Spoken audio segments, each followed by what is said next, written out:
პირველ რიგში კიდევ ერთხელ მადლობა მინდა მოგიხადოთ, რომ მონაწილეობას იღებთ ჩვენი ქართული ფსიქოანალიტიკური სივრცის რეგულარულ სემინარებში. თქვენ მოგეხსენებათ, რომ ეს უკვე მრავალი წელია გრძელდება და დღეს ჩვენ გვაქვს პატივი, რომ უმასპინძლოთ, ასე ვთქვათ, Zoom-ში და მომავალში ვფიქრობ თბილისშიც ბატონ ამოს კვირერს, რომელიც არის ფსიქოანალიტიკოსი, ფრანგული ასოციაცია ESPAS ანალიტიკის წევრი და ის არის ფსიქოანალიზისა და ფსიქოპათოლოგიის დოქტორი ანთროპოლოგიის მიმართულებით და მისი კვლევის სფერო არის სუბიექტისა და თანამედროვე სოციალური კავშირების გააზრება, კლინიკური გააზრება ფსიქოანალიტიკურ ჭრილში.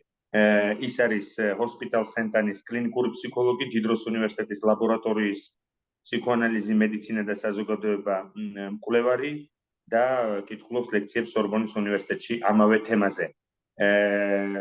მისი კვლევის საგანი ყოველთვის იყო ოჯახი, მამის ადგილი, ის ტრანსფორმაციები თუ რა შეიძლება განეცადა მამის კონცეფტს ფსიქოანალიზში.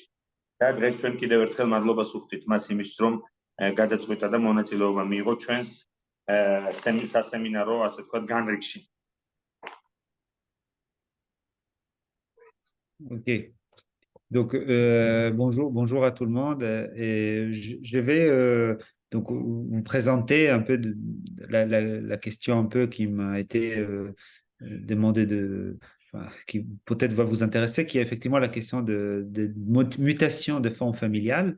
Mais peut-être avant de parler de mutation familiale, j'aimerais révisiter un petit peu la question de l'Édipe. Qu'est-ce que c'est l'Édipe? Comment on lit aujourd'hui l'Édipe de manière un peu contemporaine, hein, en quoi ça consiste? Quelle est précisément la fonction paternelle, hein? Donc la fonction paternelle est le complexe d'Édipe, un peu, une lecture lacanienne. Et puis, à partir de là, je vais ouvrir sur une autre question donc, qui va découler de ça, en deuxième temps, qui est la question proprement de la famille et donc de mutation familiale. Merci beaucoup. იქამდე ვიდრე მე ვისაუბრებდე ოჯახის მუტაციაზე, ოჯახის როგორც სტრუქტურის მუტაციაზე, მინდა რომ აქამდე გავაკეთო შესავალი და ვილაპარაკო ოიდიპოსზე დღეს და იმაზე თუ რას ნიშნავს ან რა შეიძლება ნიშნავდეს ოიდიპოსი დღეს. ამის შემდეგ გადავიდე მამის ფუნქციაზე, როგორც ოიდიპოსის ცენტრალურ საკითხზე და ლაკანიანური პრიზმიდან განვიხილო ეს, ხოლო აი ამ შესავლის შემდეგ დაუბრუნდე ოჯახის საკითხზე.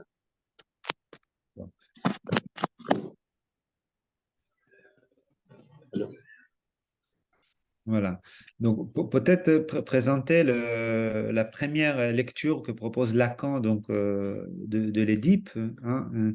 Donc, Lacan, au fond, il prend de manière très sérieuse l'idée de Freud qu'au fond, le père, c'est un fait des paroles. Hein. Qu'est-ce que ça veut dire un fait des paroles? Ça veut dire que le père, c'est non pas quelqu'un qui a été biologiquement reconnu comme étant un père, hein, mais le père, c'est celui dont la mère a désigné comme étant tel.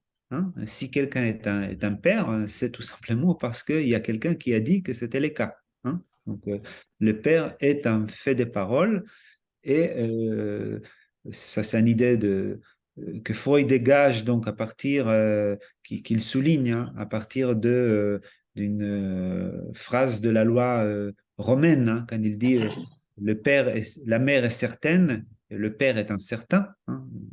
On sait qui est la mère, mais on ne sait pas qui est le père.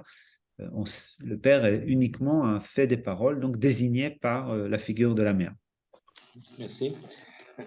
ლაკანი თავის პირველ წაკითხვაში ოიდიპოსის კომპლექსის ძალიან სერიოზულად უდგება მამის საკითხს ფროიდთან და აღნიშნავს ლაკანი, რომ მამა უპირველეს ყოვლისა არის სიტყვისა და ენის პირმშო და არა ბიოლოგიურად დეტერმინირებული, ან მამის ადგილი ბიოლოგიურად არ არის განსაზღვრული. ეს მამა იბადება როგორც ენობრივი ენის ეფექტი, როდესაც დედის ობიექტი, დედა მამას აღიარებს როგორც ასეთს. მამას აღიარებს როგორც თავისი შვილის მამას და ამ აღიარების შემდეგ მამა ხდება ის, რასაც ჩვენ ვწოდებთ ფსიქოანალიზში მამას. და ფროიდი ამავე დროს ეყრდნობა და ლაკანიც მათ შორის ერთ-ერთი რომაელის სიტყვას, რომელიც ამბობს, რომ მამა დედა ყველა მიცის ვინ არის, ხოლო მამა არასდროს არ არის დეტერმინირებული და გარკვეული 100%-ით. Voilà. Alors, en tant que justement le père est un fait des paroles, se pose la question de quelle est sa fonction, hein, quelle est sa fonction. Donc, Lacan, il a une description tout à fait différente, un peu des fois, et tout à fait intéressante du premier rapport de l'enfant avec la mère, hein. Et dans ce premier rapport de l'enfant avec la mère, Lacan repère que l'enfant est finalement soumis à quelque chose qui peut être vécu par lui comme une figure toute puissante, hein, une figure dont il est entièrement dépendant et une figure dont il ne connaît pas complètement la logique ou la raison qui l'anime, hein. Il y a quelque chose qui lui semble, dit Lacan, pour l'enfant, complètement capricieux, hein, dans le rapport à la mère. უპირველეს ყოვლისა, ლაკანი სვამს კითხვას, თუ რა არის მამის ფუნქცია, რაში მდგომარეობს მამის ფუნქცია და ლაკანი აღწერს სრულიად განსხვავებულ პრიზმიდან ხედავს ბავშვის პირველად ურთიერთობებს დედის ობიექტთან და ამ მის ურთიერთობებს დედის ობიექტთან განსაზღვრავს როგორც ურთიერთობას ობიექტთან, რომელიც არის ყოვლის შემძლე და ბავშვს უჭირს გაიგოს, თუ რა ლოგიკას ექვემდებარება დედის კაპრიზი ან დედის სურვილი. ის გარკვეული თვალსაზრისით ბუნდოვანია მისთვის პირველად ურთიერთობებში. Voilà. Si la mère, elle vient, si la mère, elle part, vous avez peut-être tous en tête le jeu de Forda de Freud, hein, que la mère, elle disparaît, elle part. Du point de vue de l'enfant, il ne sait pas trop qu'est-ce qui l'anime et donc, d'une certaine façon, ce qui lui manque à saisir, c'est la loi ou la régularité de cette espèce de caprice. Et du coup, ça met l'enfant dans une position, selon Lacan, assez fragilisant, hein, fragile, hein, parce que du coup, il est d'une certaine façon un peu dans une position d'objet de la mère, c'est-à-dire dans une position dans laquelle la mère jouit d'une certaine façon, ou peut jouir en tout cas de lui. ჩვენ კარგად ვიცით აი ეს ფროიდის დედის წასვლა, დედის მოსვლა, რომელსაც ბავშვი ფროიდის მიერ აღწერილ თამაში, ფორდას თამაში გაათამაშებს, როცა ის გორგულად შეაგდებს და ისე უკან აბრუნებს. საქმე იმაშია, რომ ბავშვმა არ იცის პირველადი ურთიერთობების დროს თუ რა მოძრავებს დედას, რა არის ის კანონზომიერება, რით ის არის მართული დედის სურვილი ან დედის კაპრიზი და გარკვეული თვალსაზრისით ის არის ერთგვარ მოწყვლად მდგომარეობაში, მოწყვლად პოზიციაში დედასთან მიმართ, ვინაიდან ის შეიძლება იყოს დედის ობიექტი, დედის ტკბობის ობიექტი. Il y a une métaphore très connue, hein, que Lacan finalement décrit la fonction paternelle un peu comme un crocodile, hein, qui peut à tout moment fermer ses clapets sur l'enfant, hein, qui se trouve à l'intérieur de l'enfant. Donc la mère serait cette gueule ouverte, hein, qui met d'une certaine façon, enfin, quand l'enfant il est face à face ou vis-à-vis, au tête-à-tête uniquement avec la mère, hein, il peut la vivre effectivement dans cette position, dans cette métaphore de crocodile à gueule ouverte.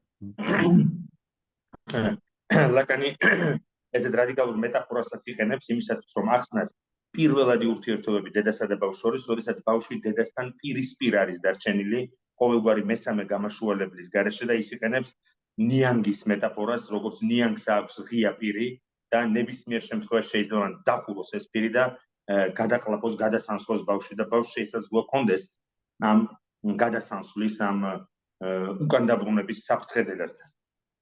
Alors, vous voyez que cette mère lacanienne est très différente de la mère winnicottéenne, hein, la mère de Winnicott, qui est une mère qui enveloppe, suffisamment bonne, etc., etc., qui est toujours là au bon moment, pas trop là, pas assez là, etc. Là, du côté de Lacan, au contraire, hein, il y a quelque chose d'effrayant. Et alors, il ne s'agit pas du tout de mésestimer la mère, au contraire, hein, il réalise tout à fait sa puissance dans l'inconscient, hein, une puissance extrêmement forte dans l'inconscient, qui fait qu'elle a une empreinte durable, hein, sur la vie de l'enfant. თქვენ უკვე შეამჩნევთ, რომ ლაკანთან დედის ფიგურა, დედის ხატი მნიშვნელოვნად განსხვავდება იმ დედის ხატისაგან, რომელსაც თავის შრომებში აღწერს ვინიკოტი, მაგალითად, საკმარისად კარგი დედა, ჰოლდინგი, მოვლა, პატრონობა და ასე შემდეგ. ლაკანთან დედა ლაკანი ხედავს დედაში აგრეთვე განსხვავებულ ნაწილს. ეს მხარე დედის, ლაკანიანური დედის არის ყოვლის შემძლე დედა, რომელიც უდიდეს ძალაუფლებასა და ძალას ფლობს ბავშვზე და რომელიც წარუშლელ კვალს ანაბეჭდს სტოვებს მასზე. მთელი ცხოვრება. Alors, ça vient aussi, entre autres, aussi à cause du fait que il faut pas oublier que l'enfant, selon Freud, est posé à la place de substitut phallique de la mère. Il est invité à glisser dans cette place-là de substitut phallique de la mère. Et donc, c'est qui, donc, substitut, quand j'ai dit substitut phallique de la mère, ça veut dire c'est ce qui vient à la place de son oncle, d'une certaine façon. Et donc, comme l'enfant il vient loger dans cette place-là, il y a quelque chose presque structurellement, c'est ce que Lacan appelle le phallocentrisme de la structure, c'est-à-dire structurellement parlant, l'enfant est invité à être dans cette place-là d'objet qui vient combler d'une certaine façon la mère. ბავშვი ლაკანიანურად თუ შევხედოთ პირველად ურთიერთობებში, ეს არის ფალიკური სუბსტიტუტი, ის დედის ფალოსის სუბსტიტუციას ჩანაცვლებას წარმოადგენს. და ჩანაცვლებას რის ადგილას მოდის ბავშვი როგორც ფალოსი, ის მოდის დედის ფუნდამენტური ნაკლის ადგილას, რასაც ლაკანისთვის სტრუქტურალური მნიშვნელობა აქვს. ის ამბობს ფალოსტრუქტურალური იმდენად, რამდენადაც ნაკლი, რომელსაც დედა განიცდის, ფალიკური ნაკლი და ბავშვი როგორც ფალოსის სიმბოლო, რომელიც ანაცვლებს ფალიკურ ნაკლს, მოდის ფალიკური ნაკლის ადგილას, ქმნის გარკვეულ სტრუქტურას. მყარდება დედასა და შვილს შორის. Donc, c'est l'idée de phallocentrisme de la structure, voilà, ce qui est très, très important. Voilà. Et donc, juste pour que vous imaginez un petit peu dans la clinique, qu'est-ce que ça veut dire, cette idée d'être entièrement dépendant, entièrement face à quelqu'un dont on ignore complètement la loi, dont on considère comme étant complètement capricieux, et dont on a l'impression qu'il jouit de nous. J'ai dit tout cet élément-là. Pardon, Comment? Qu'est-ce que tu dis? Comme jouit de nous? Quelqu'un qui jouit de nous, quelqu'un qui jouit, jouit de nous. Voilà. Dans ces éléments-là, j'ai dit ces éléments-là parce que c'est quelque chose qui nous donne à sentir de manière très précise ce que c'est le vécu dans la psychose. Dans le vécu de la psychose, le sujet psychotique, il est face à cet autre, le grand autre, dont il a l'impression qu'il jouit de lui, dont il a l'impression qu'il peut les traiter, dont il ne sait pas à quelle sauce il va le bouffer, quoi, un peu, et dont l'autre réagit face à lui de manière complètement capricieuse, qui les dépasse, qui dépasse la logique, qui dépasse la logique. Ça, c'est très important pour vous sentir un peu, vous voyez, cette vécu qu'on décrit de l'enfant, voilà, est très intéressant à la saisir parce qu'on la retrouve effectivement dans la psychose. კლინიკურად რომ წარმოვიდგინოთ, უკეთესად გავიაზროთ ეს დისპოზიცია სტრუქტურული, სადაც ბავშვი იკავებს დედის ფალოსის ადგილს, დედის სურვილის ლოგიკაში, უნდა წარმოვიდგინოთ, უკეთესად რომ წარმოვიდგინოთ, რომ იყო დამოკიდებული სხვაზე, რომელიც უარყოფს გარკვეული თვალსაზრისით კანონს, ამ ორთა ურთიერთობაში სიმბოლური კანონი არ მონაწილეობს და ეს სხვა, ეს დიდი სხვა ტკბება ჩვენით და ეს ის ტკბობაში იგულისხმება, ესე იგი ჟუისანს, როდესაც ვინმე ტკბება თავისი საკუთრებით, როგორც ობიექტით, როგორც საკუთრებით და ეს მდგომარეობა ძალიან ხშირად და თვალნათლივ დაიკვირვება ფსიქოზის დროს, ფსიქოტიკთან, როდესაც ის მიმართავს ამ სხვას, ან ეს სხვა მას მიმართავს დიდი ხვის წინაშე, რომელიც ტკბება, რომელიც ანგრევს, რომელიც უტევს მას და სრულიად კაპრიზულია, ახირებულია ამ დიდი ხვის ქცევა, ახირებული ამ სიტყვის იმ გაგებით, რომ ის არავითარ კანონს ზომიერებას და აკრძალვას, არავითარ ლოგიკას არ ექვემდებარება. რის გამოც ეს ბავშვი იწვევს შეშლილობას. Je vais vous donner un exemple de ma clinique qui m'est arrivé quand j'étais un très jeune psychologue. J'ai travaillé dans un hôpital psychiatrique et j'ai rencontré quelqu'un qui est venu dans l'hôpital. Il est venu à l'hôpital parce qu'il avait peur d'agresser des gens. Et donc, il voulait protéger lui-même, il voulait protéger les autres, etc. Et il a été envahi par comme ça, des mouvements d'agressivité interne. Et c'était un monsieur extrêmement gentil, hein, qui ne voulait pas faire du mal à personne. Et donc, je l'ai vu régulièrement je l'ai voyé régulièrement, une fois par semaine, à l'hôpital pendant qu'il a été hospitalisé. Et puis, il arrive un jour où je me retrouve euh, euh, sans rien faire. J'avais pas grand-chose à faire au travail. Je viens au travail, voilà, j'ai pas grand-chose à faire. Je marche dans le couloir et tout d'un coup, je les croise, ces patients, et je lui dis, ah bah, est-ce que vous voulez pas venir, je lui propose de venir avec moi en entretien. Alors que normalement, je les voyais tous les jeudis. Mais là, comme j'étais un peu ouvré, hein, un peu sans travail, hein, voilà, sans rien faire, et je les croise, je les vois, je me dis, bah, tiens, allez, je vais les voir, on va faire un entretien. Je le monte dans l'entretien, on commence l'entretien et très rapidement, il me dit, écoutez, monsieur, j'ai des idées comme ça, des fantasmes, j'ai envie de vous agresser, j'ai envie de vous attaquer, hein, voilà. Et bon, évidemment, j'arrête l'entretien, hein, enfin voilà, parce que je ne vais pas me faire agresser, je ne vais pas m'attaquer. Et ce qui était très intéressant dans cette affaire, pourquoi je raconte cette affaire, c'est parce que c'est un homme qui était absolument pas violent ni agressif, mais je me suis posé la question de pourquoi ça venait à ce moment-là, hein, cette agressivité-là. Et l'idée qui me semble très importante, c'est qu'il faut imaginer les choses de son point de vue à lui, c'est-à-dire le fait qu'il marche dans le couloir et que tout d'un coup, quelqu'un, de manière complètement capricieuse, hein, lui dit, vous venez avec moi, hein, pour faire votre entretien. Alors que justement, il y avait quelque chose d'une régularité, d'une loi, etc., qui a été instaurée puisqu'on voyait tous les jeudis. Mais là, il a été mis en position dans laquelle il a été complètement soumis à ma caprice à moi ou à quelque chose qui lui a semblé comme caprice. Hein. Moi, je ne voulais pas faire du mal, évidemment, je voulais juste le voir. Mais il a vécu ça comme de l'arbitraire, hein, total, hein. Et donc, c'est à ce moment-là, évidemment, que la... euh, bon, je vais vous laisser traduire parce que c'est déjà pas mal, hein. Oui, Désolé. oui, oui. Oui. Oui, il était angoissé par parce que oui, ça ne rentrait pas dans la logique des rendez-vous Voilà, mensuels du jeudi. Oui. voilà. მე მოვიყვან მაგალითს, როდესაც ჩვენ ვილაპარაკეთ იმაზე, რომ ეს დიდი სხვა ფსიქოსში წარმოდგენილია როგორც გარკვეული კაპრიზი, გარკვეული ახირება, რომელსაც სუბიექტი ვერაფერს უშვება. მე მუშაობდი ძალიან ახალგაზრდა ფსიქოლოგი ვიყავი და მუშაობდი ფსიქიატრიულ კლინიკაში, სადაც ხვდებოდი კვირაში ერთხელ ერთ ბატონს, ძალიან თავაზიან კაცს, რომელსაც ეშინოდა, რომ სხვისთვის არ მიეყენებინა აგრესია, სხვის მიმართ არ გამოევლინა აგრესია, თავს არ დასხმოდა.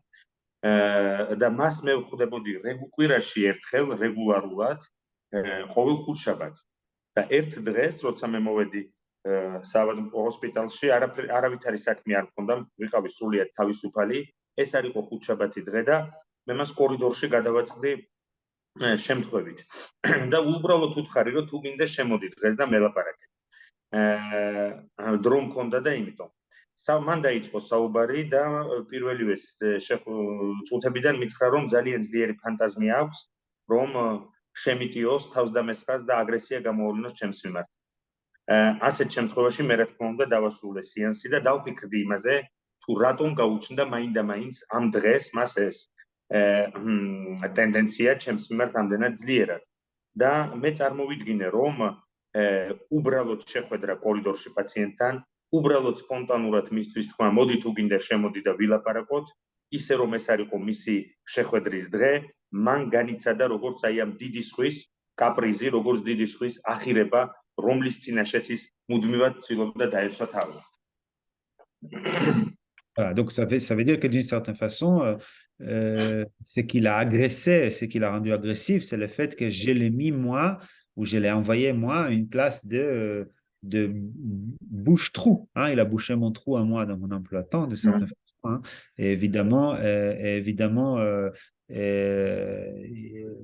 ça l'a envoyé de cette manière-là. C'est la raison d'ailleurs pour laquelle il est extrêmement important, justement, quand on travaille avec des patients psychotiques, de tenir un certain cadre, une certaine régularité pour ne pas introduire un rapport imaginaire ou un rapport duel ou un rapport à deux, hein, enfin voilà, avec les patients, dans laquelle les patients ont l'impression qu'il est donc complètement soumis objet de l'autre, hein. Mais c'est quelque chose qui rejoint un peu cette vécu première de l'enfant qu'on essaie de décrire, comme je l'ai dit. Voilà. ეს რაღაცნაირად დაკავშირებულია სწორედ აი ამ პირველად გამოცდილებასთან ბავშვის, რომელიც მას აქვს დიდ სხვასთან, პირველ რიგში დედის ობიექტთან და ამიტომ ძალიან მნიშვნელოვანია, რომ როდესაც მუშაობთ ფსიქოთიკ პაციენტებთან, ჩვენ დავიცვათ გარკვეული ჩარჩო, გარკვეული წესრიგი, იმიტომ რომ ურთიერთობაში ფსიქოანალიტიკოსსა და პაციენტს შორის ურთიერთობა არ გაიჟღინთოს წარმოსახვითი ელემენტებით და დუალური ურთიერთობა, ბინარული დუალური ურთიერთობა არ დამყარდეს, სადაც სუბიექტმა ისევ შეიძლება თავი იგრძნოს, როგორც ტკბობის, სხვისი დიდი სხვის ტკბობის ობიექტი. Voilà. Donc, c'est là où Lacan donc, pense à la fonction paternelle en tant que, pour lui, d'une certaine façon, la fonction paternelle est cette réponse à la question de que veut la mère, hein. C'est-à-dire que si l'enfant ne sait pas pourquoi elle va, ne sait pas pourquoi elle revient, ne sait pas pourquoi elle est absente, pourquoi elle est présente, etc., il n'y a pas d'irrégularité, il n'y a pas de loi. À partir du moment où on met la fonction paternelle, pour Lacan, ça leur donne une réponse à la question de que désire-t-elle, c'est-à-dire vers où elle va, ou donc quelle est la loi qui régit ses actions.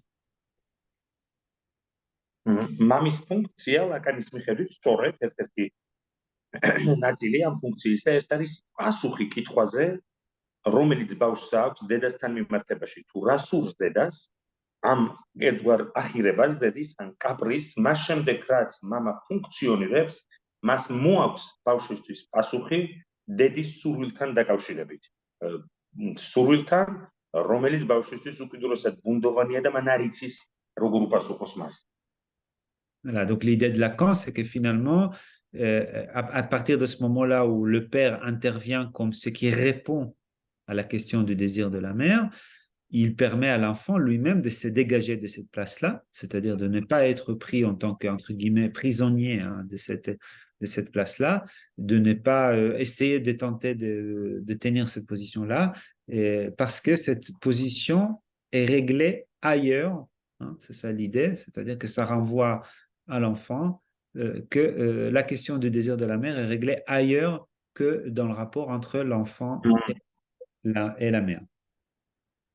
და ლაკანის იდეა სწორედ მდგომარეობს იმაში, რომ როცა მამა ერთვება ურთიერთობაში დედა-ბავშვი, მამა როგორც ის, ვინც პასუხობს დედის სურვილს, ვინც არის ის, ვისაც ბავშვი გამოყავს ამ ზონიდან, ამ პოზიციიდან დედის სურვილის ობიექტისა, ბავშვი გაყავს ამ სფეროდან და თვითონ ხდება ის, ვინც დედის სურვილს პასუხობს და არა ბავშვი, როგორც ეს არის პირველადი ურთიერთობების დროს.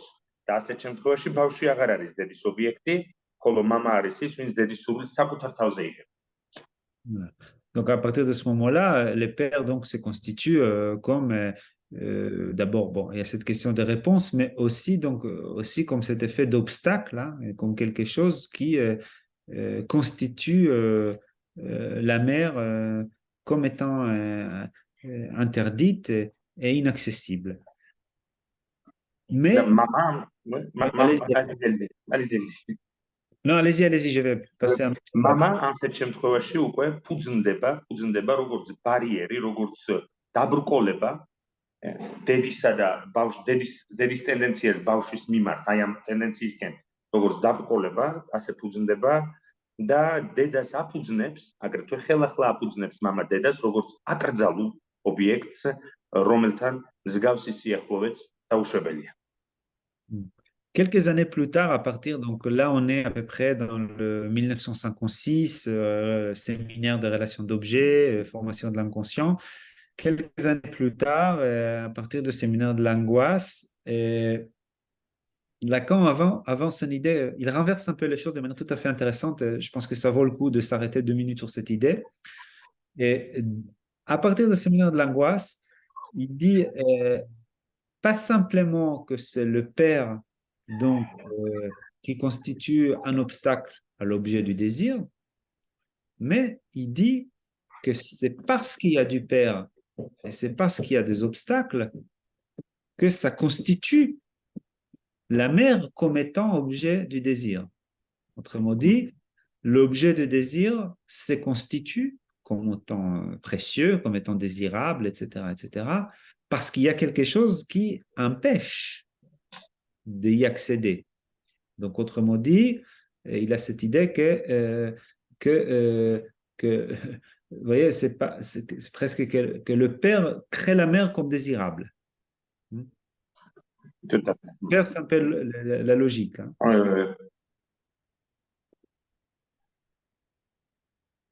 რამოდენიმე წლის შემდეგ 1957 წლებში როცა ლაკანი კითხულობს სემინარებს არაცნობიერის ფორმაციები და ობიექტზე სემინარს და საბოლოოდ უკვე მეათე სემინარში რომელსაც ქვია შფოთვა ის ცვლის ერთგვარად უფრო ამდიდრებს ამ კონცეფციას და ამბობს რომ არა მხოლოდ მამა არის ის ვინც აფუძნებს დაბრკოლებას მამა მხოლოდ დაბრკოლება კი არ არის დედასა და ბავშვს შორის ურთიერთობაში არამედ თავად ეს დაბრკოლება, თავად ეს ობსტაკლი, ესე იგი ბარიერი, ეს კედელი დედას აფუძნებს როგორც სურვილის ობიექტს. იმდენად რამდენადაც არის ეს მამის ფუნქცია, მესამის, რომელიც დედასა და ბავშვს შორის დგება, ამდენად დედა იბადება როგორც არა გარკვეული კაპრიზსაყოლილი პირველადი ობიექტი, არამედ როგორც სურვილის ობიექტი ბავშვისთვის.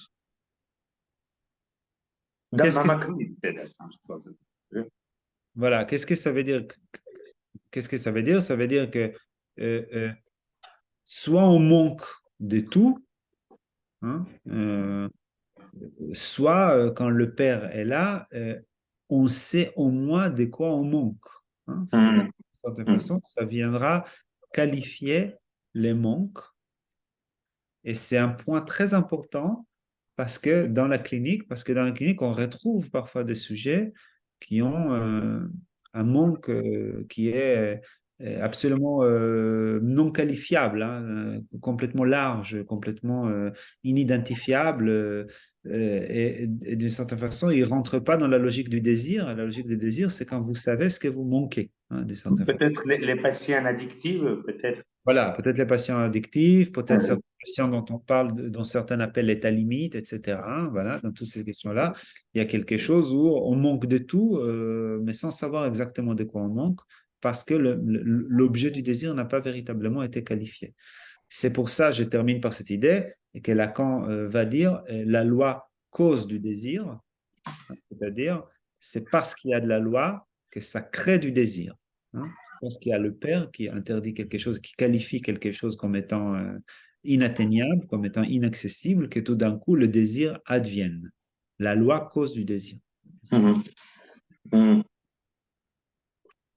ეს რას ნიშნავს ესე იგი რომ როდესაც ხარ პირველად ურთიერთობებში დედასთან სადაც არ არის მამის ფუნქცია და შეიძლება მომავალშიც არ იყოს მაგალითად ფსიქოზის შემთხვევაში გაკლია რაღაც მაგრამ გაკლია ყველაფერი ამ შემთხვევაში ნაკლი არის ფუნდამენტურად ბუნდოვანი არაიდენტიფიცირებადი და ძალიან ბევრი პაციენტი მე დავამატე მაგალითად ადიქტიური პაციენტები ან მოსაზღვრე მდგომარეობის მქონე პაციენტები მუდმივად არიან რაღაცის ძიებაში, მაგრამ მათთან არ არის იდენტიფიცირებული ნაკლი, იმდენად რამდენადაც მამამ არის მუშავა, როგორც ამ გზავალმა კანონმდებელმა დედასა და ბავშვს შორის, რის შემდეგაც იმ შემთხვევაში, როცა მამა მუშაობს, ხდება ნაკლის იდენტიფიცირება, ანუ პაციენტმა იცის რა აკლია და ამავე დროს იცის რა სურს.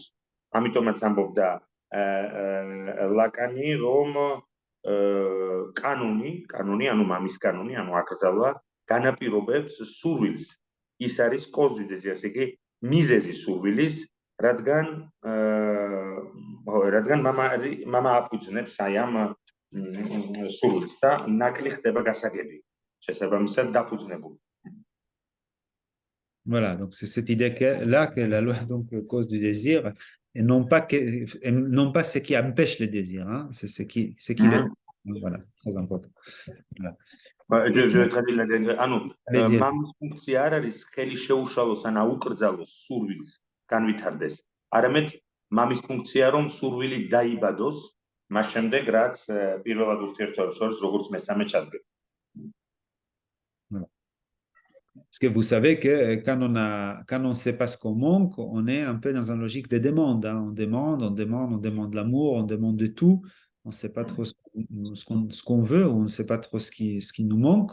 Et même quand on nous donne quelque chose, ça ne suffit pas, et ça ne suffit pas, et on veut encore, et encore, et encore, et ça ne suffit pas. Et alors que la fonction de la loi, c'est de venir, donc, d'une certaine façon, fermer le manque sur un objet très spécifique. Voilà. Effectivement, c'est tout à fait pertinent de penser ça dans la logique de l'addiction, hein, comme vous dites. Hein. C'est vraiment quelque chose qui est très intéressant de ce côté-là. Voilà. როცა არ იცი რა არის ნაკლი, როდესაც მამა არ ფუნქციონირებს, მაგრამ გრძნობ რომ რაღაც ნაკლს უნდა ავსებდე, სურვილის ნაცვლად სუბიექტთან წარმოდგენილია მოთხოვნა, რაზეც ადრე ჩვენ სემინარებზე ვილაპარაკეთ და სუბიექტი მოთხოვნის ლოგიკაში არის. სულ ითხოვს რაღაცას, ეძლევა შეიძლება ეს მოთხოვნის ობიექტი, მაგრამ არასდროს არ არის საკმარისი. მაშინ როცა კანონი მოდის, კანონი აკანონებს ობიექტს, რომელიც არის სურვილის ობიექტი, სურვილის სპეციფიური ობიექტი და ხურავს მოთხოვნის აი ამ ხურელს, საიდანაც მუდმივად სუბიექტი რაღაცას ითხოვს სხვა ისგან. Voilà. Les pères, c'est aussi, si on parle un peu de ces fonctions du père, les pères, c'est aussi c'est au nom de qui on refoule. Hein? C'est-à-dire que si le sujet il doit refouler sa pulsion, si le sujet il doit voilà, tout simplement refouler sa pulsion, ça pose la question de de quoi peut-il céder, hein, ou qu'est-ce qui peut l'aider, hein, pour arrêter, hein, la pulsion qu'il a dans le corps, hein, tout simplement. Et donc, c'est là où il y a l'idée que le sujet il fait appel au père en tant que le père est la raison ou la cause au nom de laquelle il peut refouler sa pulsion. Très important parce que quand on a... Bon, je vais vous laisser traduire pour donner après un exemple. მამა ამავე დროს მამის ფუნქცია არის ის და მამა ვინც და ვისი სახელითაც სუბიექტი განდევნის, ანუ ახორციელებს განდევნის ფსიქიკურ აქტს. ჩვენ ვიცით რომ რაოდენ დიდ მნიშვნელობას ანიჭებს ამას ფროიდი. განდევნა იმდენად რომ მაგალითად განდევნის ლტოლვას და ეს სვამს კითხვას იმ სუბიექტებთან რომლებთანაც განდევნა არ მუშაობს, თუ რამდენად ძლიერად უხმობენ ისინი მამას და მამის ფუნქციას რომ შეაჩერონ ეს ლტოლვითი ძლიერი ლტოლვითი ტენდენციები, რომლებსაც ვერ უმკლავდებიან და ამ დროს სუბიექტი უხმობს მამას იმისთვის, რომ შეძლოს განდევნა. Alors, des coups, par exemple, c'est là où on voit que nous savons que dans la psychose, justement, la fonction paternelle est quelque chose qui ne tient pas véritablement. Et c'est là où, justement, on voit l'impossibilité presque de refouler. Hein. C'est ça où le sujet se retrouve sans la possibilité de refoulement. Ce qui donne, ce que Freud dit de la psychose, c'est que l'inconscient ciel ouvert, hein, c'est-à-dire on peut tout voir, hein, tout est visible là où les choses auraient dû être refoulées. Hein, mais on ne peut pas refouler sans faire usage donc de la fonction paternelle. Psychose მამის ფუნქცია როცა არ მუშაობს, ჩვენ ხედავთ რომ სწორედ განდევნა არის შეუძლებელი. განდევნა რომელიც ამდენად მნიშვნელოვანია ფროიდთან და psychose ვაგანი ამბობს რომ არაცნობიერი არის როგორც ღია ცა, გადახსნილი ცა. ჩვენ მას ხედავთ ხელის გულზე და ჩვენ ხედავთ რომ რამდენად დიდია ზარალი ფსიქოზის დროს, როცა მამა არ ფუნქციონირებს, ესე იგი ანუ არ ფუნქციონირებს განდევნაც. Voilà, c'est-à-dire que quand Freud dit la psychose c'est l'inconscient à ciel ouvert, ça veut dire que là où dans la névrose on peut avoir des fantasmes incestuels, vous voyez, enfin, dans la psychose il y a des passages à l'acte, hein, mais dans certains cas, hein, évidemment, c'est pas pour faire de manière mais on peut imaginer, hein, qu'il y a quelque chose justement qui n'est pas complètement refoulé de ce côté. Voilà.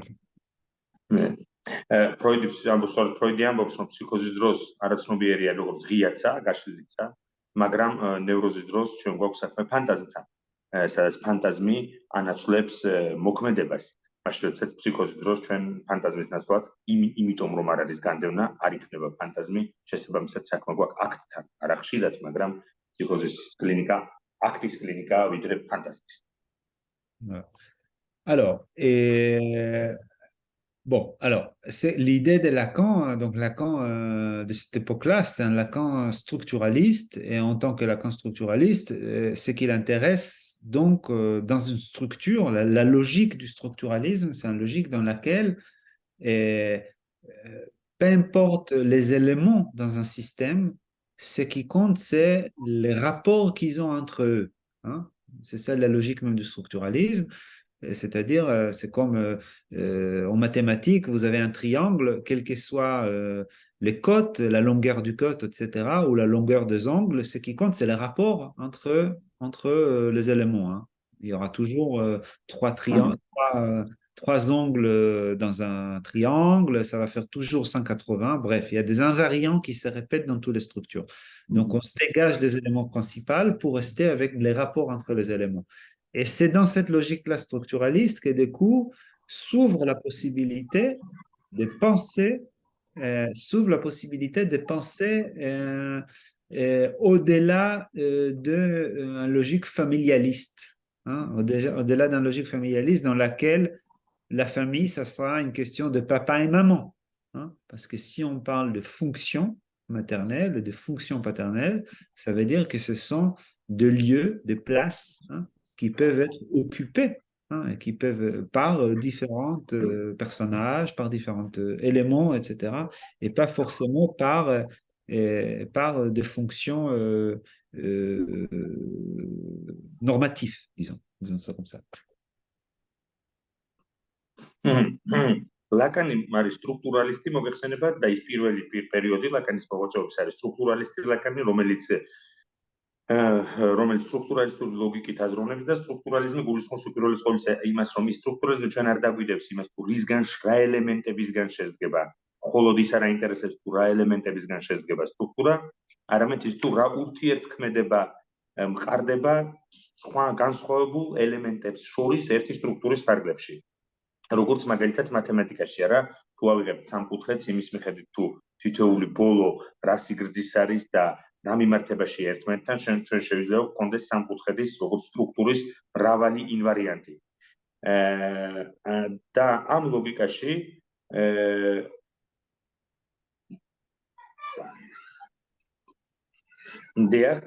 სწორედ სტრუქტურალისტური ლოგიკა აძლევს ლაკანს შესაძლებლობას რომ წარმოიდგინოს ოჯახი და მამისა და დედის ფუნქცია ფამილიარისტული, ანუ საოჯახო წმინდა ფამილიარისტული ლოგიკის მიღმა, სადაც დედიკო და მამიკო კი აღარ არის მნიშვნელოვანი, პაპა და მამა, არამედ აქ უკვე დედა და მამა სტრუქტურალური გაგებით წარმოადგენს ფუნქციას და წარმოადგენს ადგილს, რომელსაც სტრუქტურაში დედა ან მამა შეიძლება იკავებდეს. შესაბამისად, უკვე ლაკანი გადის წმინდად ფამილიარული ლოგიკიდან, იმიტომ რომ ამ დედის ან მამის ადგილი სტრუქტურულად შეიძლება დაიკავოს უამრავმა რამემ და ბევრმა ადამიანმა. Ça veut dire que l'idée au fond, c'est que n'importe quel élément peut venir habiter cette fonction-là et donc ça permet de se dégager d'un logique normatif de la famille, hein, parce que du coup, des éléments différents peuvent venir habiter la fonction paternelle, hein, c'est pas forcément le papa. Hein. და შესაბამისად ყველა ელემენტ, სხვადასხვა ელემენტ შეუძლია დაიკავოს ეს ადგილი, ანუ დედისა და მამის ადგილი ტრადიციულად, რაც ლაკანს შესაძლოა აღწევს თავი დაახტოს ნორმატიულ ეთიკას, ნორმატიულ, სადაც უნდა იყოს ოჯახი და დედა და მამა ამ სიტყვის ნორმატიული გაგებით. Et c'est dans cette perspective d'ailleurs que pour tous ceux qui travaillent dans la santé publique, en psychiatrie, etc., on voit souvent, je vais dire avec des enfants, à quel point parfois l'institution est appelée justement à cette place-là de venir produire un effet de tiercité, hein, un effet de tiercité et un effet de limitation et un effet de séparation et un effet de refoulement sur l'enfant. და სწორედ ამ პერსპექტივიდან უკვე გასაგები ხდება როდესაც ჩვენ მუშაობთ ბავშვებთან, მაგალითად ინსტიტუციის ფარგლებში, თუ რამდენად ხშირია, როდესაც ბავშვი და ოჯახი გაუცნობიერებლად ინსტიტუციას აფუნქციონირებს და აყენებს აი ამ მესამის ადგილას, აი ამ მამის ადგილას, რომელიც გულისხმობს მესამეს მამას, ლიმიტაციას, სეპარაციას და განდევნას. ესე იგი, ფაქტიურად ის სტრუქტურალური გაგებით მამიკო აღარ არის საჭირო, საკმარისია რომ ინსტიტუციამ დაიკავოს ამ მამის ადგილის სიმბოლურად. Je vais faire un petit saut pour aller un peu à un Lacan encore plus tardif, hein, à partir des années 70, dans laquelle Lacan avance cette idée qu'il n'y a pas de rapport sexuel.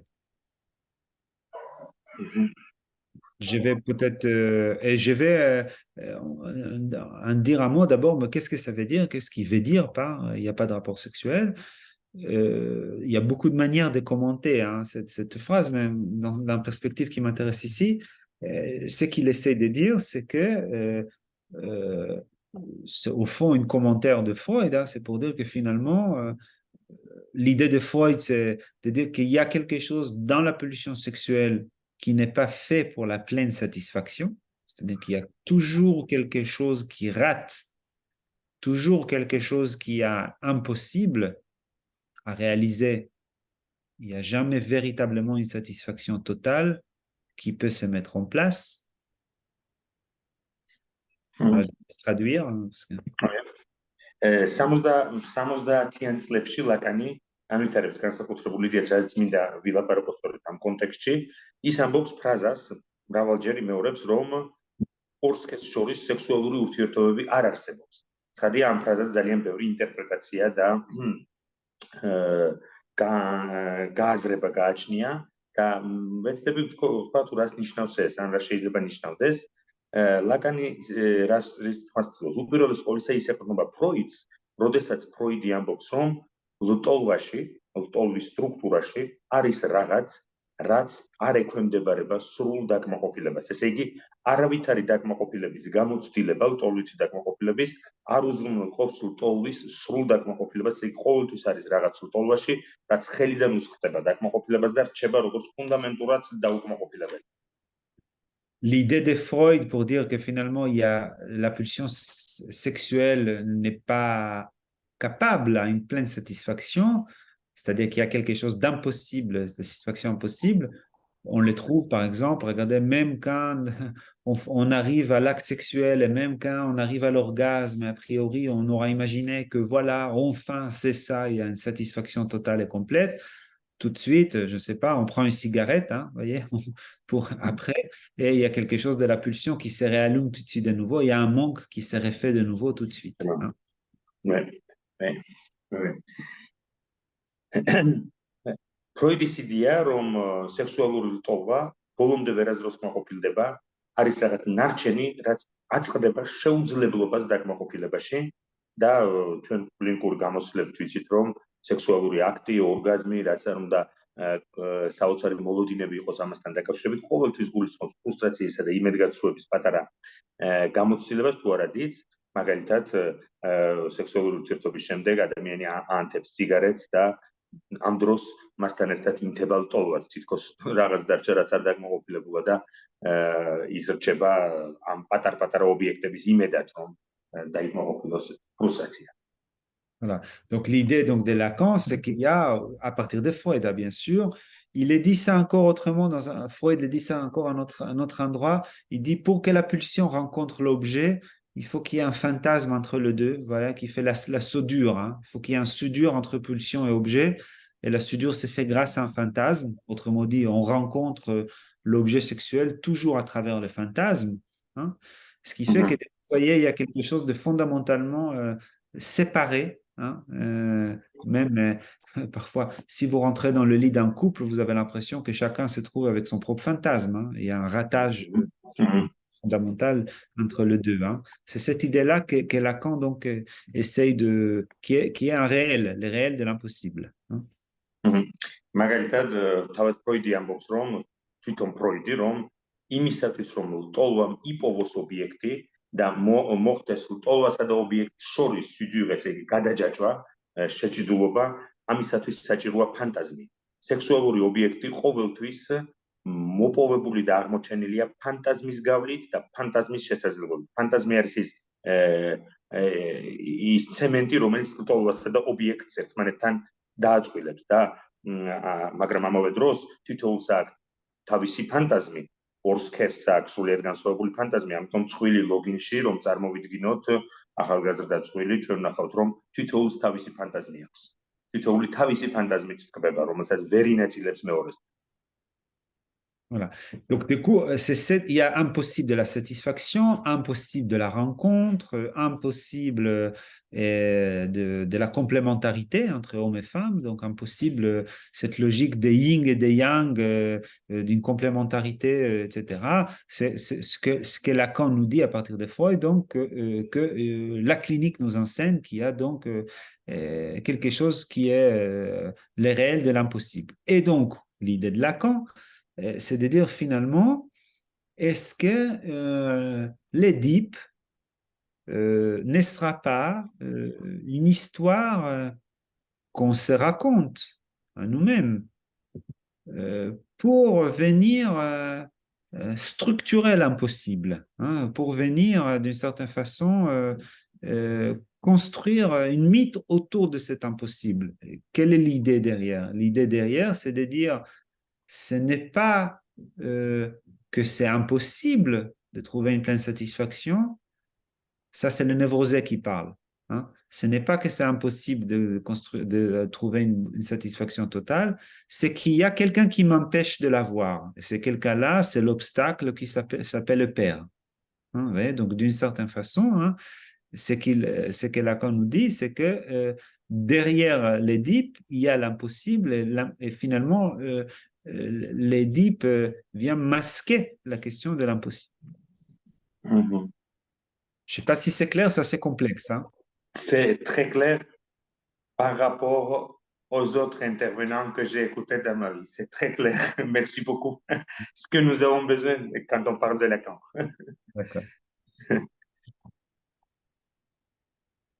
და ლაკანის იდეა მდგომარეობს იმაში, რომ როდესაც მოკლედ ესე იგი არის შეუძლებელი დაკმაყოფილება, სრული დაკმაყოფილება, არის შეუძლებლობა შეხვედრის, ესე იგი ორი სქესი ერთმანეთს არ ხვდება როგორც ერთმანეთის დამატება, არ არსებობს ქალისა და კაცის ურთიერთობა როგორც ინგის და იანის ჩინურ ფილოსოფიაში, სადაც არის კომპლემენტარობის პრინციპი და ერთი მეორეს ერგება და ავსებს და ქმნის გარკვეულ იდილიურ თლიანობას.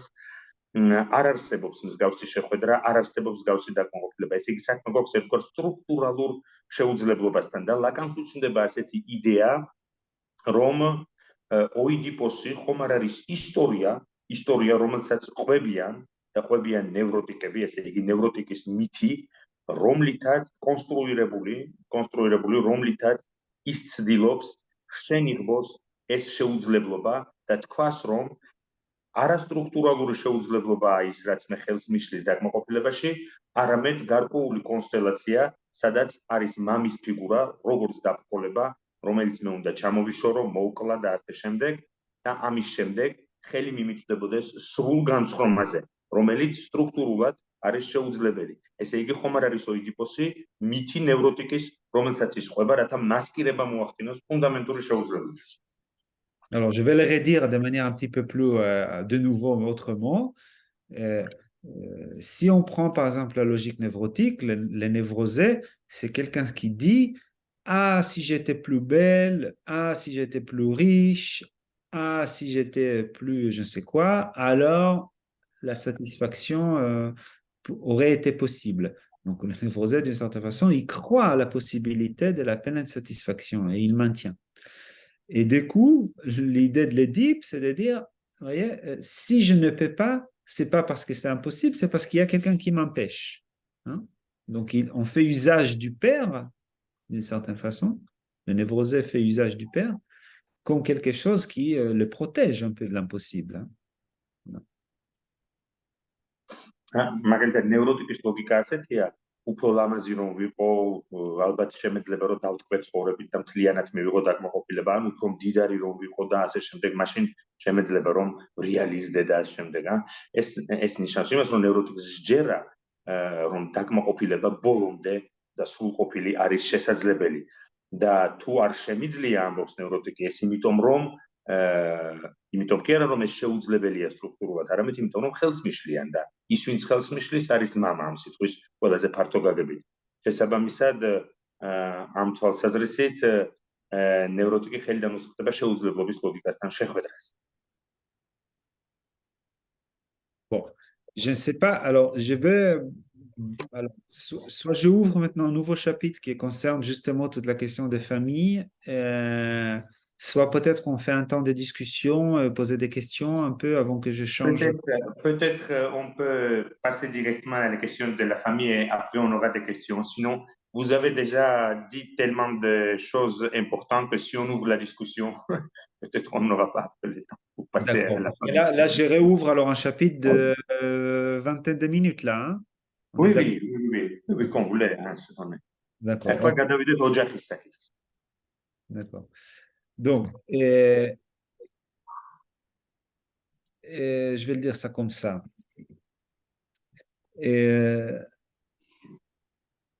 Je voulais essayer, moi, là je me réfère à un article que je pense que vous avez jeté un coup d'œil hein, sur la question de la famille. Hein. Enfin voilà, donc je vais restituer un peu cet article. Dans cet article, ce que je voulais essayer de comprendre, c'est est-ce qu'on peut, malgré la diversité de formes familiales, il y a une diversité anthropologique très importante de formes familiales, dans différents pays, dans différentes cultures, il y a différentes formes, et d'autant plus encore aujourd'hui avec les familles homoparentales, monoparentales, pluriparentales, etc., etc., donc la famille moderne. Est-ce que derrière l'ensemble de ces formes familiales-là, on peut trouver un facteur unique hein, qui nous permet de déterminer que ça, c'est une famille sur le plan psychique du terme, hein, c'est pas une famille sur le plan... voilà. Donc, est-ce que derrière cette diversité, il y a un facteur qui serait donc un facteur déterminant qui nous dit, voilà une famille sur le plan psychique? როცა ოჯახზე გადავედი, ვილაპარაკებთ ახლა მე განვიხილავ ჩემ სტატიას, სადაც მე ვეცადე გამეგო ამ ჩემი ნაშრომის ფარგლებში მიუხედავად ანთროპოლოგიური მრავალფეროვნებისა, მრავალგვარობისა ოჯახის, იმიტომ რომ ჩვენ ვხედავთ ოჯახს ისტორიულად და კულტურებში სრულიად განსხვავებული სტრუქტურის მქონე ოჯახებს და დღეს მით უმეტეს არის მონოპარენტალური, ჰომოპარენტალური ოჯახები და ასე შემდეგ და ასე შემდეგ.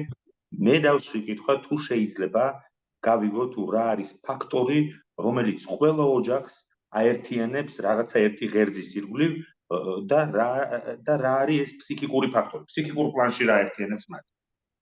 Alors, pour cela, je suis allé lire un peu des anthropologues et des gens qui se sont intéressés à l'histoire de la famille. Et le premier que j'ai rencontré, c'était donc Durkheim, qui est le père de la sociologie, le père de la sociologie française, qui propose la théorie suivante. Pour lui, pour penser l'histoire de la famille, hein, pour lui, au départ, il y avait beaucoup de familles patriarcales et avec les temps, il y avait une contraction vers une famille nucléaire qui serait un peu la forme la plus aboutie, la dernière forme de la modernité. Donc, on a commencé par des familles patriarcales larges et on a fini par se contracter vers une famille nucléaire qu'il appelle la famille conjugale. Ça, c'est dur. და მე რა თქმა უნდა გადავხედე ანთროპოლოგების ნაშრომებს და უპირველეს ყოვლისა ცხადია დიურქეიმის მიმართ, სადაც ის ფავაზობს ოჯახის თეორიას და ის ანვითარებს იდეას, რომ და იქ ჩანს კიდეც მასთან, რომ თავიდან არის პატრიარქალური ოჯახები, პატრიარქალური და მერე გარკვეული დროის შემდეგ, გარკვეული ეპოქაში უკვე იწყება პატრიარქალური ოჯახის შევიწროვება და იქიდან იბადება ეგრეთ წოდებული ნუკლეარული ოჯახი, სადაც არის ბავშვი, დედა, მამა, la famille conjugale, ესე იგი, სადაც წყვილი აფუძნებს უშუალოდ წყვილი და არა წინაპარი აფუძნებს ოჯახს. Et j'ai mis contre Durkheim une théorie de quelqu'un qui s'appelle Immanuel Todd, qui est très contemporain. Hein, c'est d'ailleurs c'est un des auteurs qui a prévu la chute hein, de l'URSS. Hein, c'est comme ça qu'il a gagné sa notoriété, hein, parce qu'il a prévu la chute. Et Une fois, il intervenait à espace analytique, je me souviens. il est intervenu une fois à l'espace analytique, tout à fait. Et Emmanuel Todd, donc, qui a écrit un très beau livre et il montre, dans lequel il montre complètement le contraire de Durkheim. Qu'est-ce qu'il montre, Emmanuel Todd? Emmanuel Todd montre que la première couche, la plus ancienne, au départ, c'était des familles nucléaires, que suite à cette première couche de famille nucléaire, parce que lui, il était un démographe, c'est quelqu'un qui est allé voir toutes les formes où se trouvent les familles, etc., dans le monde, et il voit que, donc, la première couche, c'était la famille nucléaire, ensuite venaient les familles patriarcales, qui venaient en deuxième temps, et ce qui reste dans la périphérie, c'était les familles nucléaires qui sont un peu les restes ancienne de ce qui était à l'origine. Autrement dit, il montre comment la famille nucléaire n'est pas la forme tardive, mais au contraire, la forme originaire de la famille. Et à vrai dire, quand on pense à ça, c'est assez naturel. Vous regardez quand vous lisez la Bible, dans la Bible, il y a des familles nucléaires. Hein, ça date d'il y a 2000 ans. C'est pas du tout des familles patriarcales. და ჩვენ მიმკვლევარი ემანუელ ტოდი, რომელიც სხვათა შორის ჩვენს ასოციაციაში ხშირად მონაწილეობს სემინარებში, ემანუელ ტოდი არის ყველაზე ცნობილი მკვლევარი დღეს ოჯახის საკითხის საფრანგეთში, შეეწინააღმდეგა დიურქეიმს და მან აღმოაჩინა უდიდესი, ასე ვთქვათ, კვლევითი სამუშაოს შემდეგ, რომ ნუკლეარული, ის იყო თან დემოგრაფიულ საკითხებსაც იკვლევს, ნუკლეარული ოჯახი არ წარმოადგენს რაღაც თანამედროვე მოვლენას, არამედ პირველად იყო ნუკლეარული ოჯახი. ოჯახი დაფუძნდა როგორც თავიდან ნუკლეარული ოჯახი. ამის შემდეგ მოდის პატრიარქალური ოჯახი და პატრიარქალური ოჯახის გარშემო რჩება ნუკლეარული ოჯახი როგორც გადმონაშთი ძველის. შესაბამისად, ემანუელ ტოდის აღმოჩენის მიხედვით, ნუკლეარული, ანუ ბირთვული ოჯახი, დედა, მამა, ბავშვი, ახალ თანამედროვე მოვლენას კი არ წარმოადგენს, არამედ პირიქით უძველეს ფორმას ოჯახური ცხოვრებისა. Bon, alors plutôt que de les mettre en opposition, hein, c'est deux auteurs qui disent une chose de son envers, mais c'est pas très intéressant de les mettre en opposition. Ce qui m'a semblé intéressant, c'est d'essayer de comprendre finalement ce qui est commun à ces deux théoriciens, c'est le fait qu'ils considèrent tous les deux que la famille nucléaire, c'est la famille qui contient en elle quelque chose qui est commun à toutes les autres familles. C'est-à-dire, pour pour Durkheim, la famille nucléaire, c'est la forme concentrée, hein, qui concentre en elle toutes les autres formes. Donc, elle est intéressante, hein, elle nous intéresse parce qu'elle dit un peu la vérité de la famille. Elle concentre en elle le tout. Et pour Emmanuel Todd, qui dit que c'est l'origine de toute la famille, ça aussi c'est intéressant parce qu'il considère en gros que toutes les familles sont issues, hein, de cette famille nucléaire.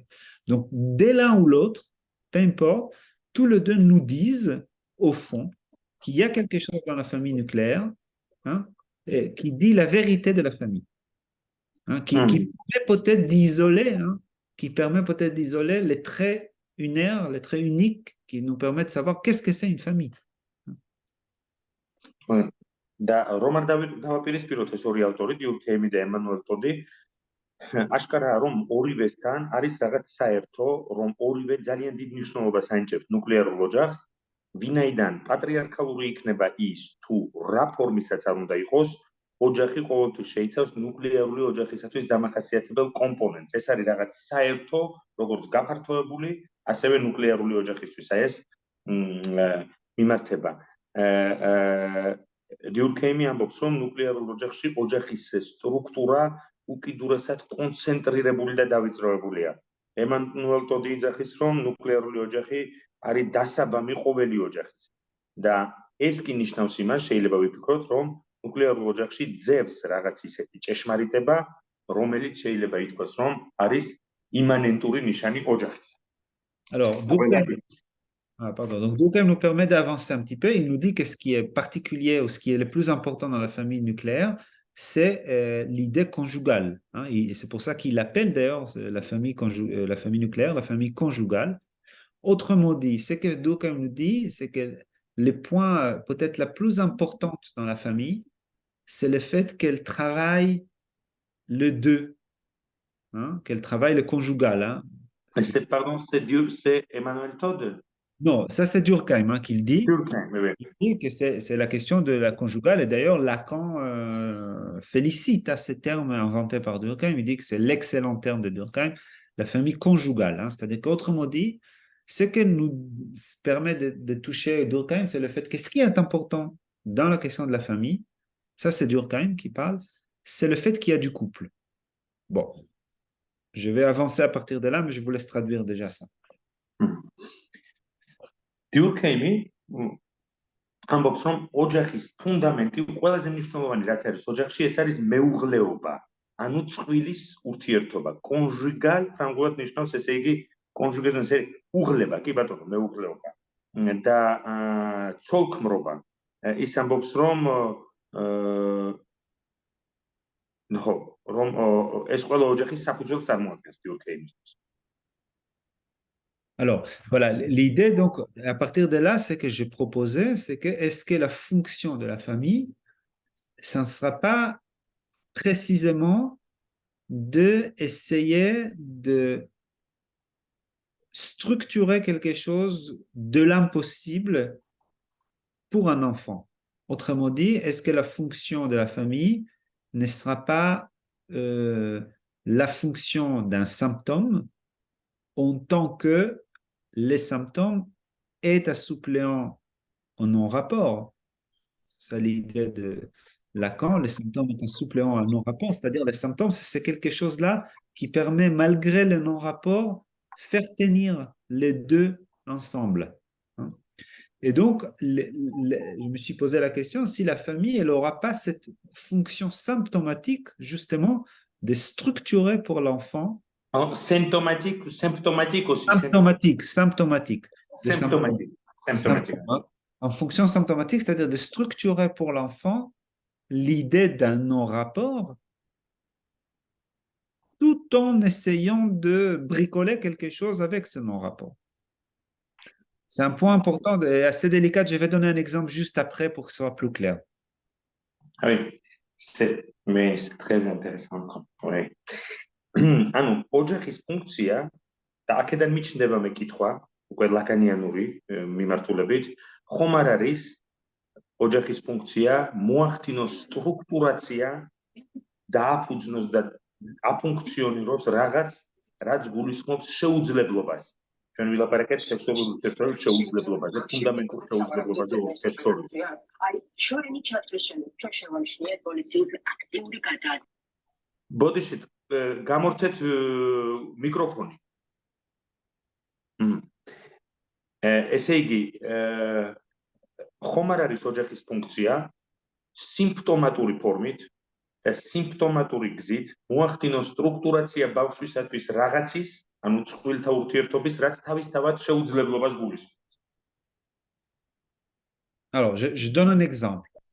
Je donne un exemple. Je demande à chacun d'entre vous d'imaginer la manière dont il représente ses parents.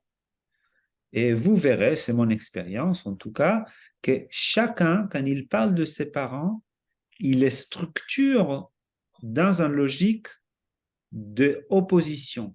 J'ai un père de gauche et un mère de droite, un père aristocrate et un mère prolo, un père mathématique, un mère littéraire, etc., etc. On construit toujours les parents dans une logique d'opposition et une logique de non-rapport entre les deux, pourtant couple. C'est ça cette idée de la famille comme ce qui structure le non-rapport. თუ წარმოვიდგენთ ოჯახი როგორც სტრუქტურა, რომელსაც აფუძნებს ეს შეუძლებლობა ურთიერთობის, უკეთესად რომ გავიაზროთ, თითოეულ თქვენგანს თხოვ წარმოიდგინოს თავისი მშობლები, რეპრეზენტირება მოახდინოს მათი. როდესაც ჩვენ ამას ვთხოვთ ადამიანებს, როგორც წესი პაციენტებს, მაგალითად ისინი აღწერენ თავის მშობლებს დაპირისპირებული ტერმინებით, ოპოზიციებით, კონტრადიქციებით, მაგალითად დედაჩემი არის მასწავლებელი, მამა არის ეს დედაჩემი არის და მამაჩემი არის არისტოკრატული ოჯახიდან, დედა უფრო ღარიბი, მამაჩემი და ამავდროულად. ანუ ფაქტიურად ოჯახი მშობლები ბავშვის სიკურ ცხოვრებაში რეპრეზენტირებულია როგორც გარკვეული ოპოზიციური რეალობები. Voilà, donc ça veut dire que chacun d'entre nous, on voyait comment la famille donne corps à cette question de non-rapport. Hein. Elle dit, voilà, mes parents sont très différents l'un de l'autre, hein, voilà. Mais pourtant, vous voyez, il y a quelque chose qui a fonctionné pour eux. Et c'est une manière donc de structurer l'impossible du non-rapport. Alors, autrement dit, vous voyez, c'est comme si...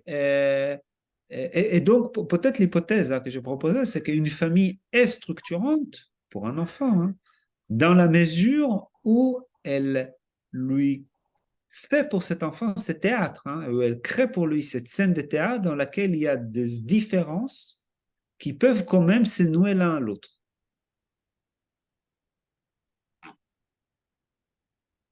Je ne sais pas si c'est clair. Hein. Oui, oui. Je note parce que je n'ai pas grande confiance à ma mémoire opératoire. C'est pourquoi je note pour ne pas rater des choses importantes. ოჯახი აძლევს სხეულს. შეიძლება ითქვას, ოჯახი აძლევს კონსისტენციას ამ non-rapport, ამ შეუძლებლობას ურთიერთობისა ორ სქესს შორის და შეიძლება ითქვას, რომ ჩემი მშობლები სრულიად განსხვავებულნი ერთმანეთისგან, მიუხედავად მათ შორის ღრმა განსხვავებებისა, ისინი ერთად არიან ერთი სტრუქტურის ფარგლებში. ანუ ეს განსხვავება, ეს დიფერენციაცია მასტრუქტურირებლად მოქმედებს ოჯახზე და შეუძლებელს გარკვეული თვალსაზრისით აქცევს სტრუქტურად. ოჯახი ბავშვისთვისაც, რა თქმა უნდა, მასტრუქტურირებელია. ჩვენს ოჯახში სტრუქტურირდება ბავშვი როგორც სუბიექტი, იმდენად, რამდენადაც ოჯახი სთავაზობს ამ ბავშვს ოჯახის სცენაზე აი ამ თეატრს დიფერენციაციებისა, რომლებიც ერთად თანაცხოვრობენ და რომელიც უკანაც დგას სქესთა შორის ურთიერთობის შეუძლებლობა. Voilà, donc une famille serait donc structurante donc dans la mesure où elle structure pour un enfant cette idée d'une différence radicale, un non-rapport, hein, voilà, qu'elle construit pour un enfant un non-rapport et qu'elle arrive quand même à proposer une bricolage autour de ce non-rapport. Alors, du coup, l'Édipe lui-même, c'est une forme, hein, de structurer cet non-rapport. Hein. On a vu que l'Édipe, il a comme fonction justement de venir mettre en acte, mettre en théâtre, hein, c'est une mise en théâtre, un jeu de théâtre du non-rapport, mais on peut se poser la question s'il n'y a pas d'autre manière, hein, de structurer pour un enfant cette question de différence et de non-rapport. Autrement dit, par exemple, dans des manières très classiques, de manière extrêmement traditionnelle, la famille a comme fonction de venir nouer de l'homme et des femmes. Hein? C'est ça, c'est que ça venait nouer. D'ailleurs, ça venait pas seulement nouer homme et femme, ça vient aussi nouer de générations, père-enfant. Vous voyez, donc ça vient montrer comment on peut quand même produire un nouage symptomatique malgré l'impossible, hein, malgré la différence. Je vous laisse traduire un peu. Parce que déjà, c'est compliqué. შეიძლება ითქვას, რომ დაუშვათ ესეთი ჰიპოთეზა, რომ ოიდიპოსი არის ერთ-ერთი თეატრი, ერთ-ერთი მიზანსცენა, რომ იქნებ რომ ამ სქესთა შორის ურთიერთობის შეუძლებლობის ბაზაზე სტრუქტურირდეს ოჯახი და ბავშვი. და აქედან ისმება კითხვა, არის თუ არა კიდევ სხვა გზები, სხვა ფორმები, რომლითაც ბავშვი და ოჯახი უპასუხებდა სექსუალური ურთიერთობების სტრუქტურალურ შეუძლებლობას. ოჯახის ფუნქცია უპირველეს ყოვლისა არის მაგალითად დააკავშიროს ქალი და კაცი. ქალი და კაცი როგორც ფუნდამენტურად ერთმანეთისგან დიფერენცირებული და ამავე დროს დააკავშიროს თაობები ერთმანეთთან, მაგალითად მამა და შვილი. რაც ნიშნავს იმას, რომ ოჯახი საკუთარ თავზე იღებს ისეთი სტრუქტურების შექმნას, რომლებიც ისეთი ელემენტებისგან სტრუქტურების შექმნას, რომლებიც თავისი ბუნებით ერთმანეთთან არ არის კავშირში, როგორც გასაღების საკითხს შეიძლება მოერგოს აი ამ კავშირს გულისხმობ. Alors, hommes et femmes, c'est une manière de structurer cette idée de dichotomie, de manière de structurer ensemble, de les nouer ensemble. Mais vous voyez, du coup, on peut se poser la question, est-ce que par exemple une famille monoparentale, c'est-à-dire une femme qui habite, qui a fait son enfant toute seule, est-ce qu'elle ne peut pas aussi donner corps à la question du non-rapport, dans l'échec même de son incapacité de trouver un homme. D'une certaine façon, euh, elle structure également, hein, non pas grâce à le mythe édipien, mais grâce au fait que ça ne marche pas. Hein, ça ne marche pas, c'est aussi une manière de dire pourquoi ça ne marche pas. On n'a pas forcément besoin d'utiliser du père pour dire que ça ne marche pas. Oui, c'est-à-dire que ça ne marche pas crée aussi un mythe individuel qui peut être structurant. Exactement, tout à fait. Ah, Tout à ouais. fait. Oui, c'est Exactement ça. pourquoi C'est-à-dire, quand on entend les femmes qui élèvent leurs enfants tout seuls, il y a toute une structuration très, très jolie, peut-être plus riche que l'Édipe autour. voilà, exactement. Exactement, c'est ça l'idée. Oui, merci.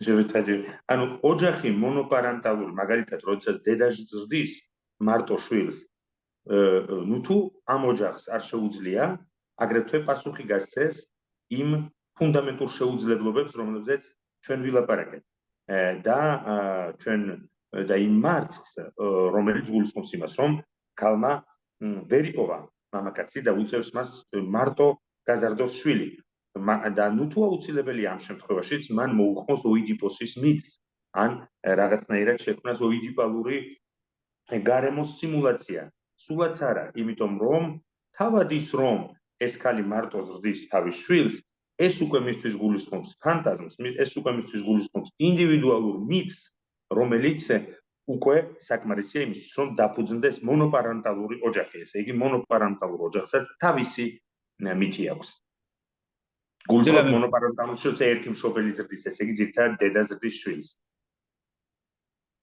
voilà, de la même manière, par exemple, une famille homoparentale, hein, les sujets disent hein, dans une famille homoparentale que quand on choisit un partenaire de même sexe, on indique l'impossibilité du rapport. Hein, c'est-à-dire, on dit, voilà, ça ne marche pas entre les hommes et les femmes, d'une certaine façon.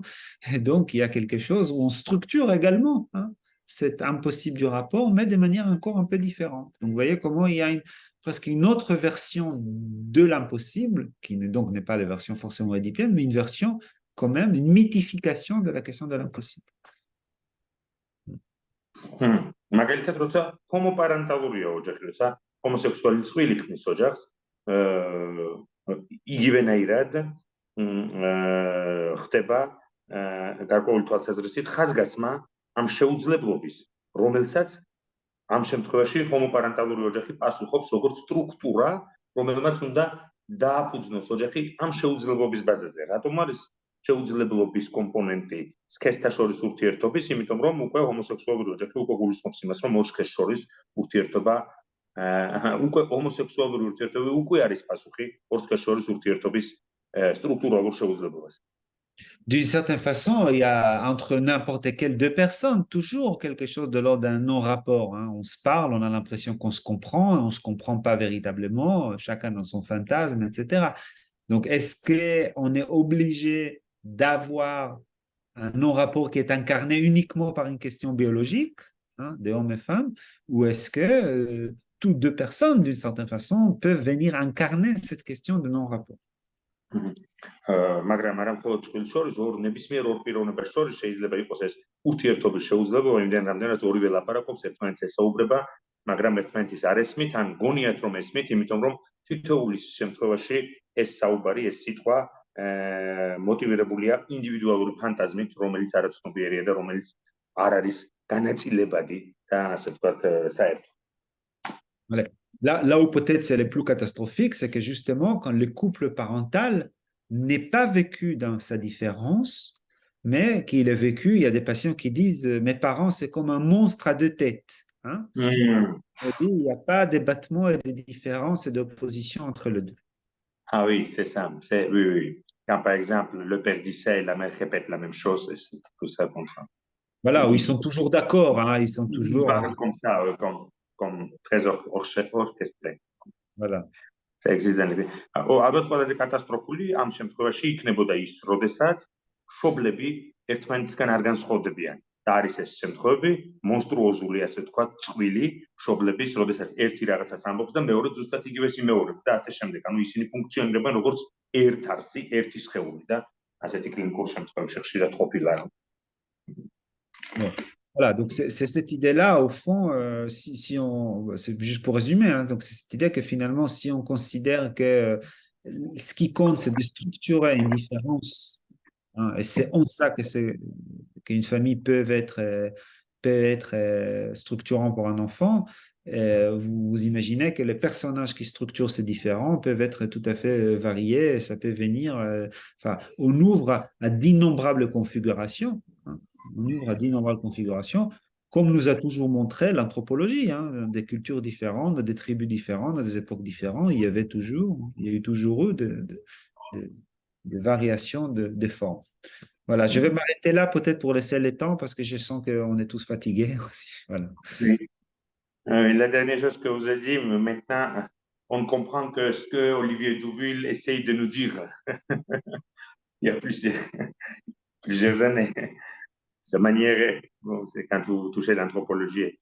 ჩვენ ვხედავთ, რომ დიფერენციაციები არის მნიშვნელოვანი იმისათვის, რომ ოჯახმა ბავშვისთვის იფუნქციონიროს როგორც მასტრუქტურირებელმა სისტემამ. და ვინ იქნება ის პერსონაჟი, რომელიც ამ მასტრუქტურირებელ ფუნქციას შეასრულებს, ეს უკვე არის ამ თვალსაზრისით ძალიან მრავალფეროვანი საკითხი. ეს შეიძლება იყოს მამა, ეს შეიძლება იყოს, არ ვიცი, ნებისმიერი რამ. იმდენად, რომ ანთროპოლოგიური კვლევები, ეთნოგრაფიული კვლევები ჩვენ გვიდასტურებს იმას, რომ ტომი ოჯახი შეიძლება იყოს სტრუქტურირებული სრულიად განსხვავებული ფიგურებით. და ამ სტრუქტურალური, ესე იგი, პოზიციით ფსიქოანალიზი თავს აღწევს ოჯახის მამისა და უშუალოდ დედის რეალური ფიგურების ასე თქვა. და ათი შეგვიძლია გადავიდეთ დისკუსიაზე. Merci beaucoup, Amos. Est-ce qu'on peut déjà aller passer à la question, c'est ça? Oui, oui, je pense que.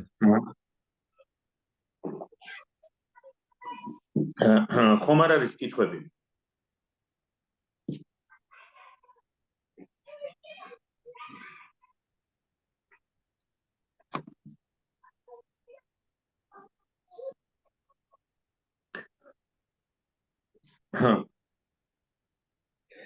Amos, j'ai une question. Peut-être mes collègues vont traduire, sinon je vais traduire ma propre question. C'est la question très clinique, ce que je rencontre dans la clinique très souvent. Ce que j'ai noté hier matin, je notais même, j'ai fait une note, le fantasme de monoparentalité chez la mère, chez la femme, chez la jeune femme. Parce que souvent, c'est très souvent ce que j'entends. Est-ce que vous m'entendez bien? Parce qu'il y a dehors des bruits, il y a des enfants qui sont... Très bien, très bien. Très bien. Hein? C'est que presque en manière quotidienne, quand j'entends les femmes sur le divan ou en psychothérapie, elles disent qu'il y a le désir d'enfant. Il y a le désir d'enfant au sens le plus classique, ce qu'on peut imaginer. Les femmes, ils rêvent des enfants, des petits-enfants, souvent des petits chats qui se transforment en enfants, etc. C'est l'objet qu'on désire, l'objet l'enfant comme objet du désir est assez plus ou moins constitué chez eux. Mais le problème, c'est qu'elles disent qu'il est impossible, voilà ce que je répète presque à peu près les phrases de mes patients, il est impossible d'imaginer qu'elles peuvent accoucher. C'est inimaginable et aussi c'est inimaginable qu'elles peuvent accoucher par quelqu'un d'autre. Et après, dans cette grande culpabilité, elles disent qu'aujourd'hui, il y a beaucoup de techniques génétiques et autres médicaux qui leur donnera la possibilité d'accoucher malgré l'absence de l'homme. Et comme ça, elles se consolent comme si que, mais ce sont des femmes qui sont en bonne santé, c'est-à-dire en bonne santé et en bon âge de fertilité, mais pour elles, représenter justement la naissance d'un enfant dans la conjugalité et dans le couple est extrêmement difficile et à ce moment-là, pour se consoler, il passe par ce fantasme vers les techniques médicaux qui va leur permettre quand même d'avoir un enfant. Euh, c'est ça l'idée, c'est-à-dire quand je pose la question, est-ce qu'ils veulent que leurs enfants aient un père? Et ils disent oui, bien sûr, mais c'est pas possible. C'est presque comme une sorte de culpabilité. Accouche l'enfant sans aucun soutien, sans aucun père, sans aucune intervention de l'autre. Bah, si, puisque, alors je comprends, mais Ben, il y a, je vais raccourcir ma question, je vais résumer.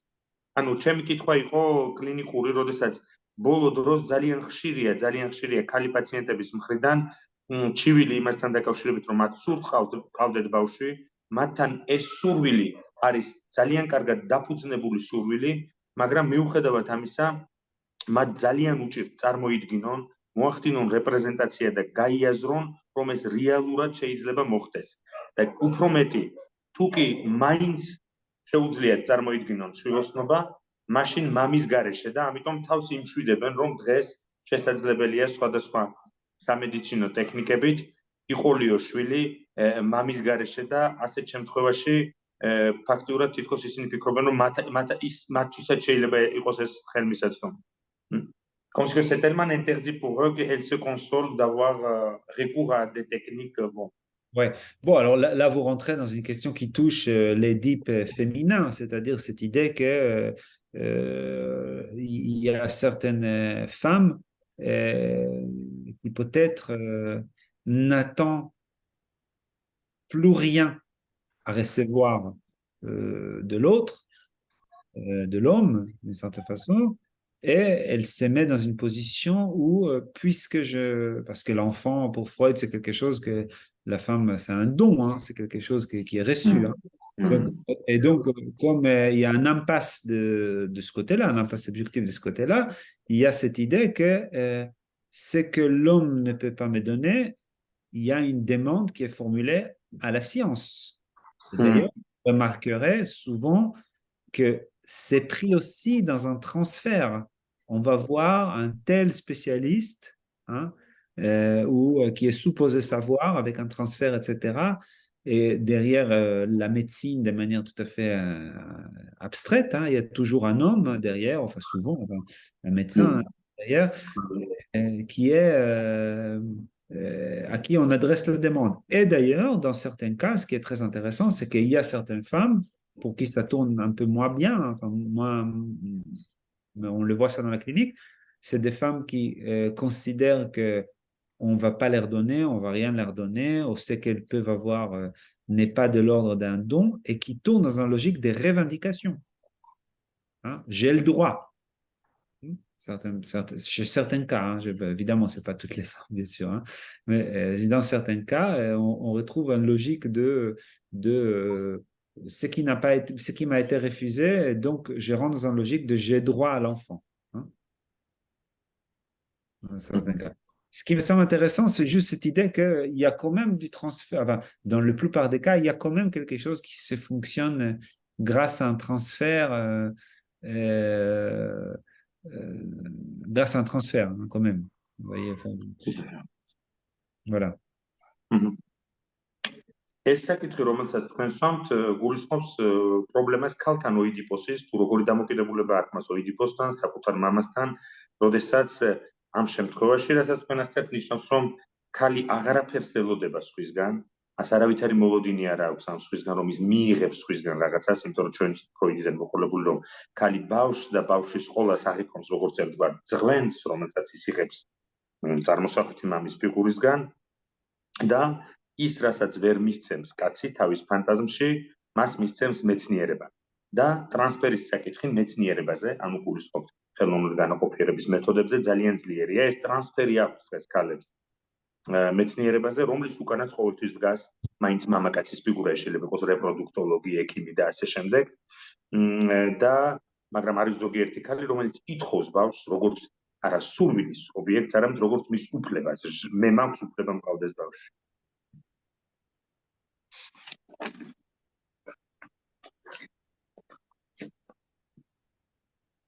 ხო, ხომ არ არის კითხვები?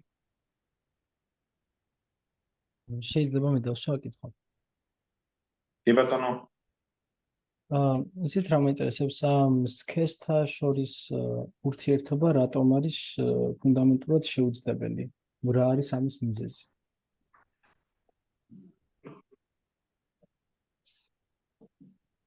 ამაზე ხომ ვისაუბრეთ და ფაქტურად ეს ძალიან ისეთი კითხვა ამას ცალკე სემინარი დაჭირდება, მაგრამ მე დავსვა ამას, კიდევ ხომ არ არის კითხვები, ჩავიწერ რამოდენიმე კითხვას. მე მაქვს ერთი შეკითხვა. სად არის ვერ ხედავთ? რა დაველაპარაკებ, ალბათ გამოჩნდები უფრო ხმა თუ კარგად ისმის. პირველ რიგში მადლობა ესეთ საინტერესო სემინარისთვის და ჩვენმა მომხსენებელმა ახსენა მონსტრუოზული ოჯახის შესახებ. რამდენადაც გავიგე, ამაში იგულისხმება, როდესაც მშობლები ერთმანეთით იმდენად დაკავებულები არიან, რომ ფაქტობრივად ბავშვის ადგილი აღარ რჩება, ანუ ერთგვარი სიმბიოზი არის წყვილებს შორის.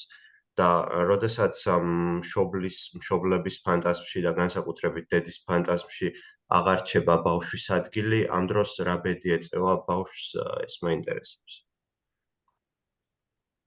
არა, აქ იცით რაზე იყო ლაპარაკი, როდესაც მშობლები ერთმანეთით კი არ არიან დაკავებულები, ისე რომ ბავშვის ადგილი იქ აღარ რჩება. არამედ ისინი ერთმანეთს იმდენად ემსგავსებიან, რომ წაშლილია მასტრუქტურირებელი დიფერენციაცია, რომელიც საჭიროა ოჯახისთვის.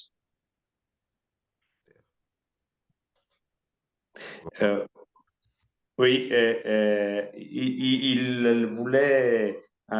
il a remarqué que vous avez dit que quand il y a quand même la version un peu monstrueuse de couple qui se ressemblent, qu'il n'y a pas de différence structurante, etc. Et quel est le destin de l'enfant dans ce genre de couple? Et ça, c'est difficile d'avoir des recettes comme ça préfabriquées. Non, mais c'est ça. J'ai dit ça par rapport à ce que les patients disent. Ils disent, mes parents, vous voyez, enfin, quand il n'y a pas... un monstre à deux têtes, c'est une parole des patients, c'est pas ma parole à moi, c'est des patients qui disent ça. Donc il n'y a pas véritablement une recette de tiens, s'il n'y a pas de différence, donc ça conduit spécifiquement à une telle chose, à une psychose, etc. C'est des choses. Parce qu'il faut voir comment l'enfant, quand même, parfois même quand il n'y a pas de différence, l'enfant, quand même, arrive à construire, à mythifier quelque chose, une petite espace dans laquelle il y a quand même une petite différence. Mais par exemple, mais les cas où dans lesquels, vous voyez, le non-rapport n'est pas du tout structuré, mais le non-rapport est complètement forclos, complètement forclusion du non-rapport, c'est dans l'inceste. Parce que dans l'inceste, on veut faire du rapport.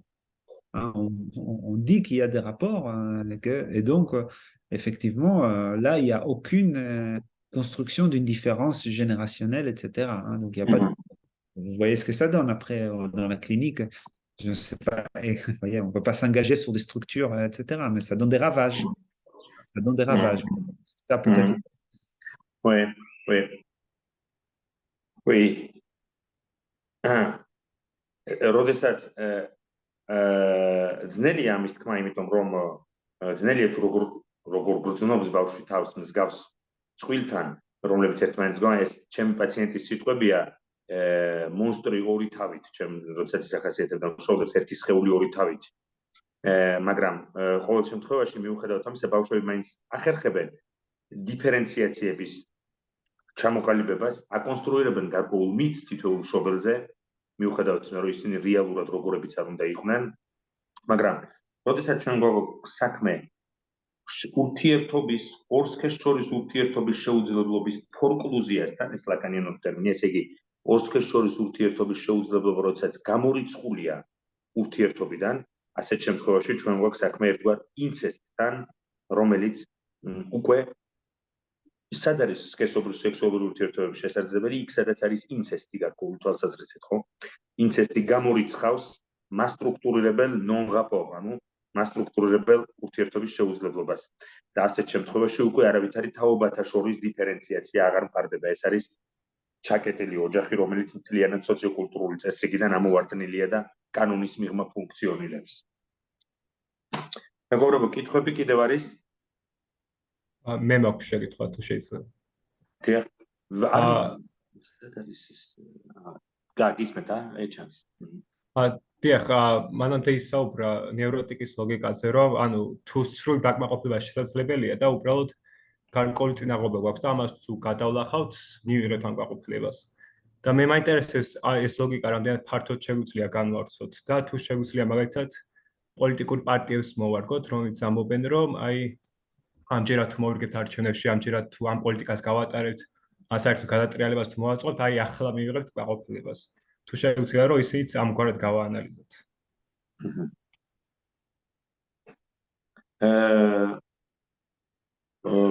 La question c'est que la logique de névrosé c'est que dans son fantasme ou illusion, la satisfaction complète et idéale est possible, mais juste il y a l'obstacle, c'est le père, c'est le papa de l'Édipe qui me barre la route. Et est-ce qu'on peut imaginer aussi un développement politique de cette position d'un sujet névrosé, par exemple quand le corps politique fait la promesse pour la société des névrosés que s'il y aura cette élection, s'il y aura cette décision, on aura cette satisfaction. Oui, c'est absolument ça. Enfin, c'est-à-dire que c'est pas que en politique, c'est dans tout le domaine de la vie. Parce que la question de fond, c'est quoi? Quand Lacan parle de non-rapport sexuel, il parle tout simplement de la castration. C'est une autre manière de parler de la castration. De dire, il y a une rupture, il y a quelque chose qui manque et qui est une castration de structure. Hein, enfin, voilà. Et le névrosé, dans sa logique à lui, il ne veut pas croire à la castration de l'autre. Hein. Il dit, c'est moi qui est castré, c'est moi qui manque, c'est moi qui, etc. Mais si je suis plus, etc., je pourrais effectivement y arriver. Alors, toute notre vie est structurée sur cette idée. Je vais vous donner un autre exemple. Évidemment, dans la politique, il y a une promesse d'une rédemption de la castration. C'est une rédemption de la castration, c'est-à-dire je vais vous trouver une solution qui va permettre que ça marche. Hein, voilà. Mais vous avez toute la logique, par exemple, de la performance. C'est une logique très importante dans notre logique, hein, enfin, dans notre vie. Hein. Si je suis performant, je vais pouvoir dépasser hein, la limite et donc arriver à dépasser la question de la castration. Ah oui. Tout le marché travaille là-dessus. Toutes les pharmacies, les salles de gym, les producteurs de voitures, je ne sais pas quoi encore. Tout est structuré sur ça. Voilà. Voilà. Oui, c'est... La névrose, pour le sujet, c'est le business qui fait beaucoup de dégâts. Mais pour le business, les névrosés font beaucoup de revenus. Le contraire. L'économie névrotique, pour le sujet, c'est catastrophique, mais pour le capitalisme, c'est vraiment ce qu'il faut. Absolument, absolument. Mais c'est aussi, effectivement, comme la question était posée dans la politique également, bien sûr. Bien sûr. Oui, oui, oui. რა თქმა უნდა, ეს პოლიტიკური საკითხი არის, სწორედ ის არის, რაზეც თქვენ ლაპარაკობდით, მაგრამ როდესაც ლაკანი საუბრობს აი ამ non-rapport ურთიერთობის შეუძლებლობაზე, ის ფაქტიურად სხვა სიტყვებით ამავე დროს ლაპარაკობს კასტრაციაზე, არა? კასტრაცია არის რაღაც, რაც ჩემს ლიმიტაციას ახდენს და ნევროტიკს არ სურს დაიჯეროს, რომ ეს დიდი სხვა, რომლისგანაც ის მუდმივად ითხოვს რაღაცას, კასტრირებულია. პირიქით ის ფიქრობს, რომ თვითონ არის კასტრირებული და ფიქრობს, რომ იმისათვის, რომ თუ იქნება უფრო ძლიერი, თუ ექნება ეს, თუ ექნება ფული ან თუ ექნება რაღაცა, ის მართლაც მიაღწევს სრულ დაკმაყოფილებას. ცხადია, ეს პოლიტიკაზეც აისახება, პოლიტიკა ფაქტიურად პირდება ნევროტულ საზოგადოებას, რომ ის თავის თავზე აიღებს კასტრაციას, გამოისხიდის კასტრაციას, თუ შეიძლება ასე ითქვას. და მეორე ლოგიკა, რომელიც მოქმედებს აგრეთვე და რომელიც პასუხობს კასტრაციას ნევროტიკთან და ურთიერთობის სექსუალური ურთიერთობის შეუძლებლობას, სტრუქტურალურ შეუძლებლობას პასუხობს, მეორე ლოგიკა ეს არის პერფორმანსის ლოგიკა დღეს, თუ იქნები პერფორმანტული, რაც შეიძლება უფრო ძლიერი, რაც შეიძლება უფრო სმარტი და ასე შემდეგ, მე შევძლებ თავი დავახციო და მივიღო საბოლოო ჯამში ის, რაც ფუნდამენტურად მხრიდან მისწვდება.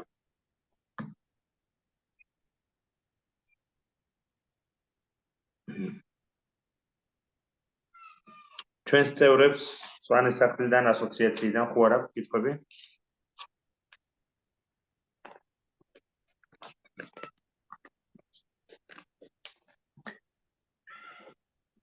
მე მაინტერესებს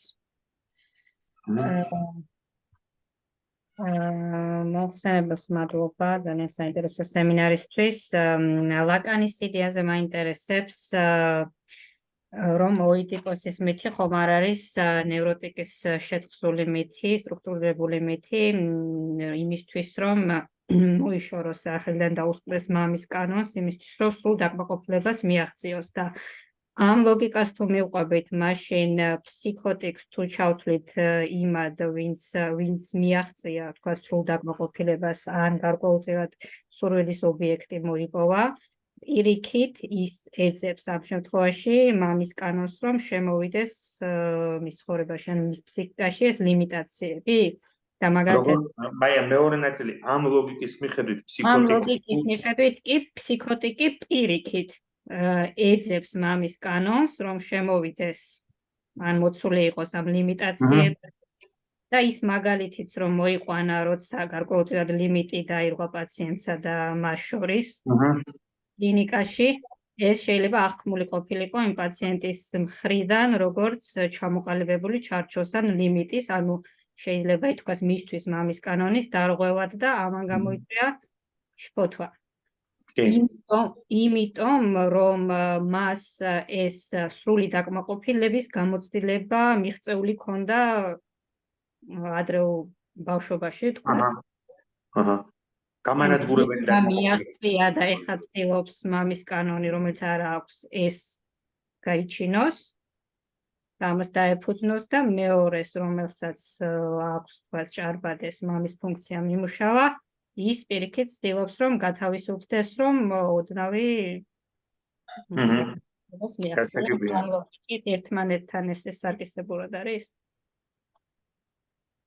მადლობა მაია. Elle a une question par rapport au sujet psychotique et névrosé.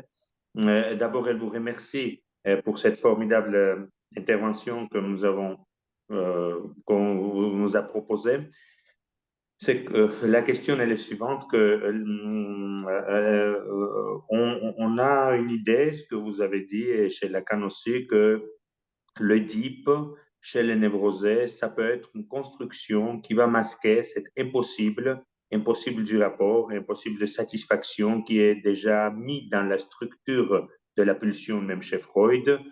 Et il essaye de se débarrasser ses limites, c'est-à-dire, il est tout le temps en conflit avec cette figure paternelle, alors que dans la psychose, est-ce qu'on peut dire que cette satisfaction absolue et totale le psychotique a accédé à cette satisfaction, où il a eu cette expérience de satisfaction absolue, et à ce moment-là, il est en quête de limitation, et il est en quête d'introduire le père dans cette chaos de satisfaction ou de pulsionalité.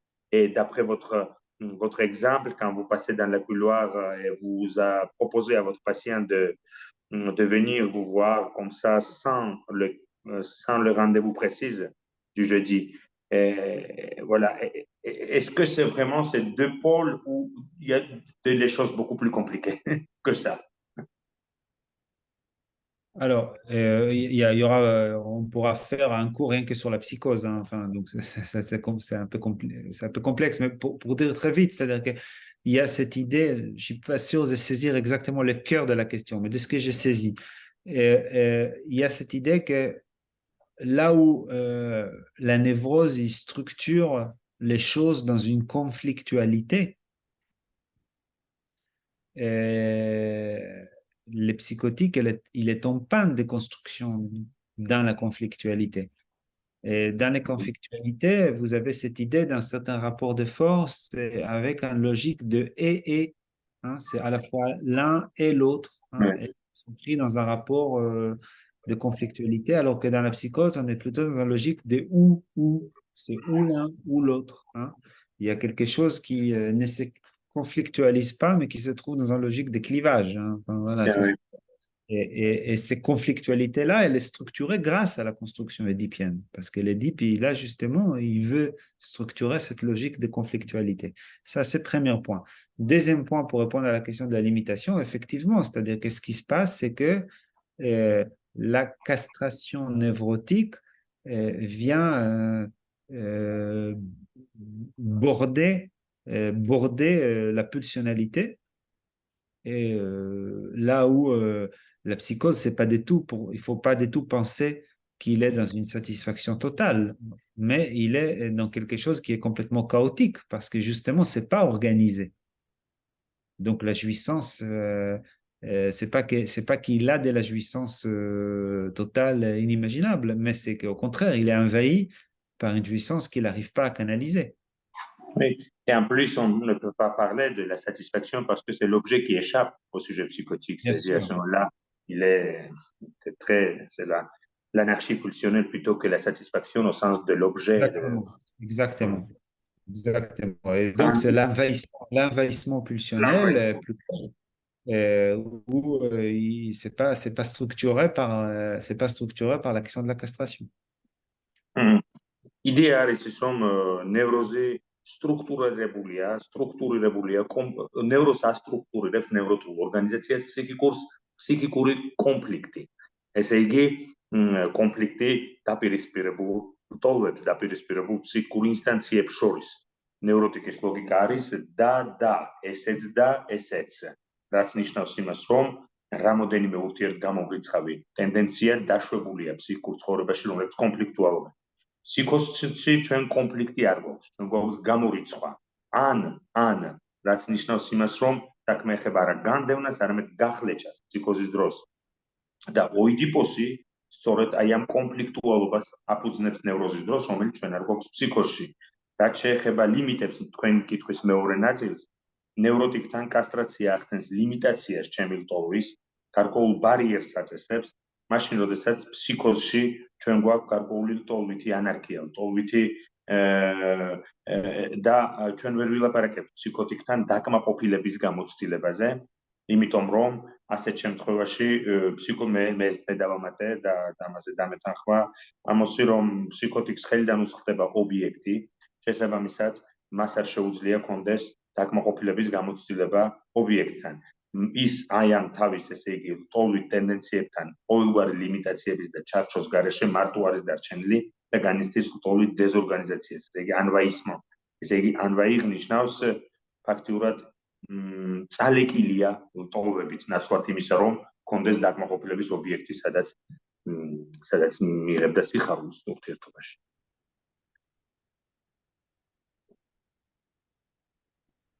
მადლობა. მადლობა შენს.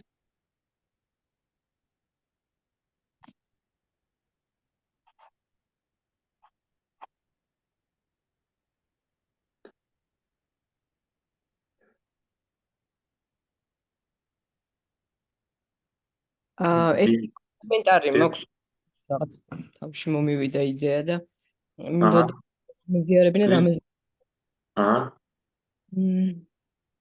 ესე იგი, პირველში უღრმესი მადლობა, იმიტომ რომ მართლა ძალიან ისეთ გასაგებ ენაზე და ცხადი იყო, რასაც საუბრობდა ჩვენი მომხსენებელი.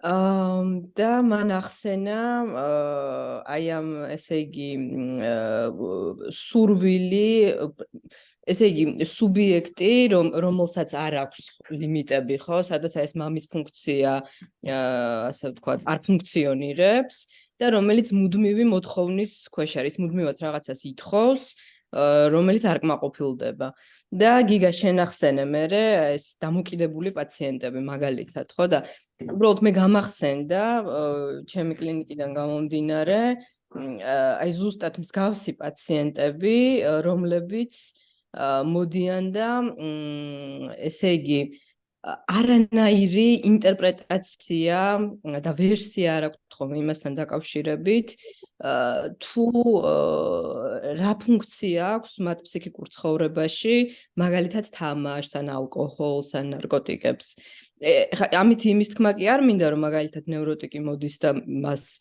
ცხადად აქვს წარმოდგენა რა სურს ამას არ ვამბობ მაგრამ რაღაცა ინტერპრეტაციები არსებობს ხოლმე ხო ამას ინტერპრეტაციები არსებობს თავიანთ სიმპტომებთან დაკავშირებით თუ თავიდანვე არა ნუ რაღაცა დროთა განმავლობაში მოდის მაგრამ აი ამ კატეგორიასთან ესე იგი ჩემი გამოცდილებით ყოველ შემთხვევაში ეს სრული არცოდნა ხოლმე აი ამ თავიანთ სიმპტომთან დაკავშირებით და მის ფუნქციასთან დაკავშირებით და ხშირად არის მაგალითად მსგავსი ფრაზები რომ არც კი ვიცი რაში მჭირდებოდა მაგალითად თამაში იმიტომ რომ ისედაც ყველაფერი ნორმალურად არის ჩემს ცხოვრებაში ძალიან მნიშვნელოვანი რასთან გადავთარგმნი quand on a dit quand vous avez dit que voilà le sujet où le père n'a pas fonctionné ou qui manque des limites parce que dans des premières relations le manque n'était pas spécifié par la fonction du père et il y a le sentiment comme ça généralisé du manque non précisé, non élaboré. Et elle dit qu'elle travaille dans une institution chez les patients qui sont addicts aux jeux, aux différentes drogues aussi.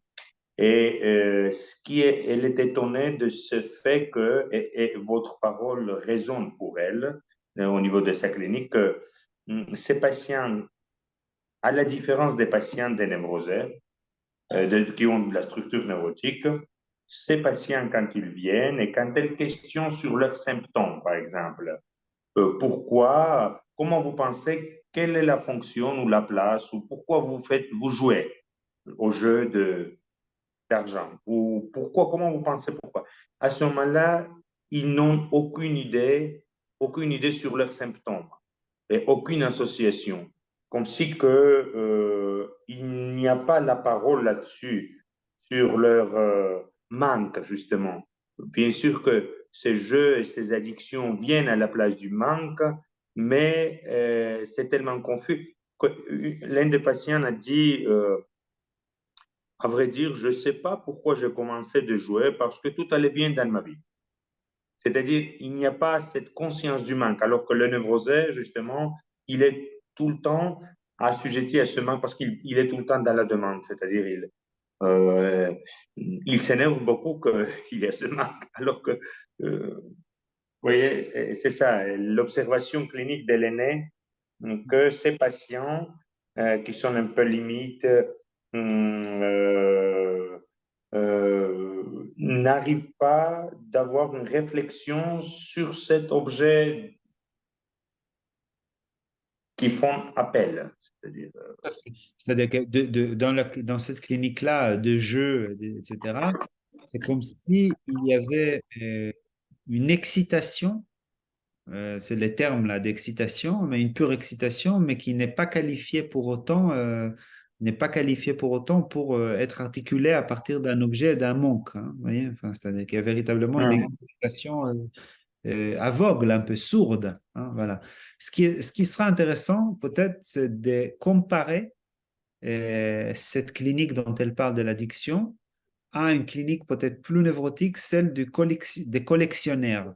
Les collectionneurs, lui aussi, il cherche à avoir des objets et il est un peu même parfois addict à ces objets. Mais vous voyez comment c'est une logique différente parce que lui, il lui manque un objet. Hein.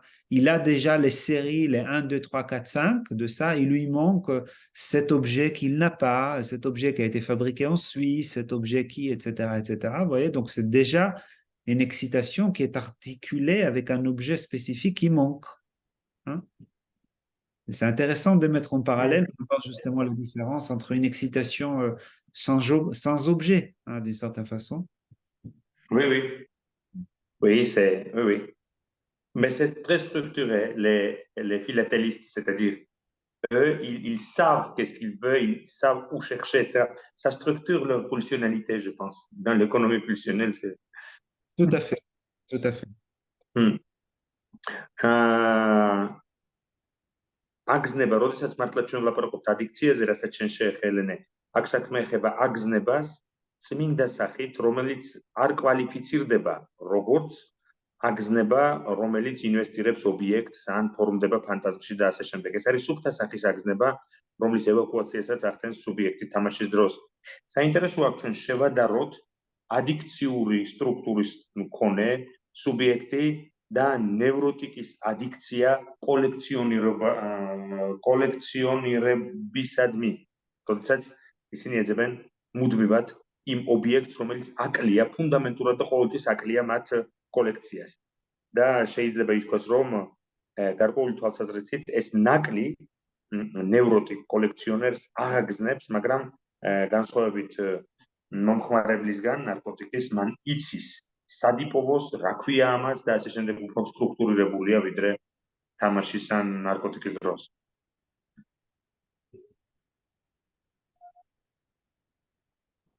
Merci beaucoup, c'était vraiment très intéressant.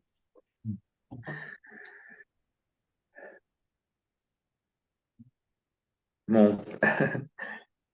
Amos, je pense que on va l'année prochaine constituer le groupe interne dans notre association qui va fonctionner comme espace études, à peu près comme ça, parce que ah oui, vous nous avez dit que vous avez fait un article. Bon, vous avez beaucoup d'articles, j'ai lu vos articles, mais sur la famille où vous posez cette question entre Durkheim et Emmanuel Todd. Oui. Nous avons fondé le revue géorgienne de la psychanalyse liée à Espace Analytique, c'est-à-dire il y a le comité scientifique d'Espace et on a fondé ce revue. On aura la première numéro dans l'histoire de la psychanalyse en Géorgie en avril. Si vous pouvez nous envoyer cet article, nous pouvons le publier parce que le premier numéro sera consacré à la question. Le titre de ce premier numéro, c'est l'anthropologie l'anthropologie psychanalytique de la crise en Géorgie contemporaine. D'accord. Mais c'est un article qui a été publié dans la revue de figures de la psychanalyse. Donc, si Gisèle Chaboudez est d'accord que vous traduisez l'article, moi, ça ne me gêne pas du tout. Hein, voilà. Oui, on va traduire parce que ça tombe, c'est justement, on va parler aussi de transformation de la famille, des mutations dans cet article, beaucoup d'auteurs. Et bien sûr, Gisèle sera d'accord, je vais lui demander l'autorisation. Oui. Bon, on peut échanger ça par mail, là, si vous voulez. Après, effectivement, c'est un article qui a été publié à Figure, hein, Figure de la psychanalyse. Oui, c'est la revue.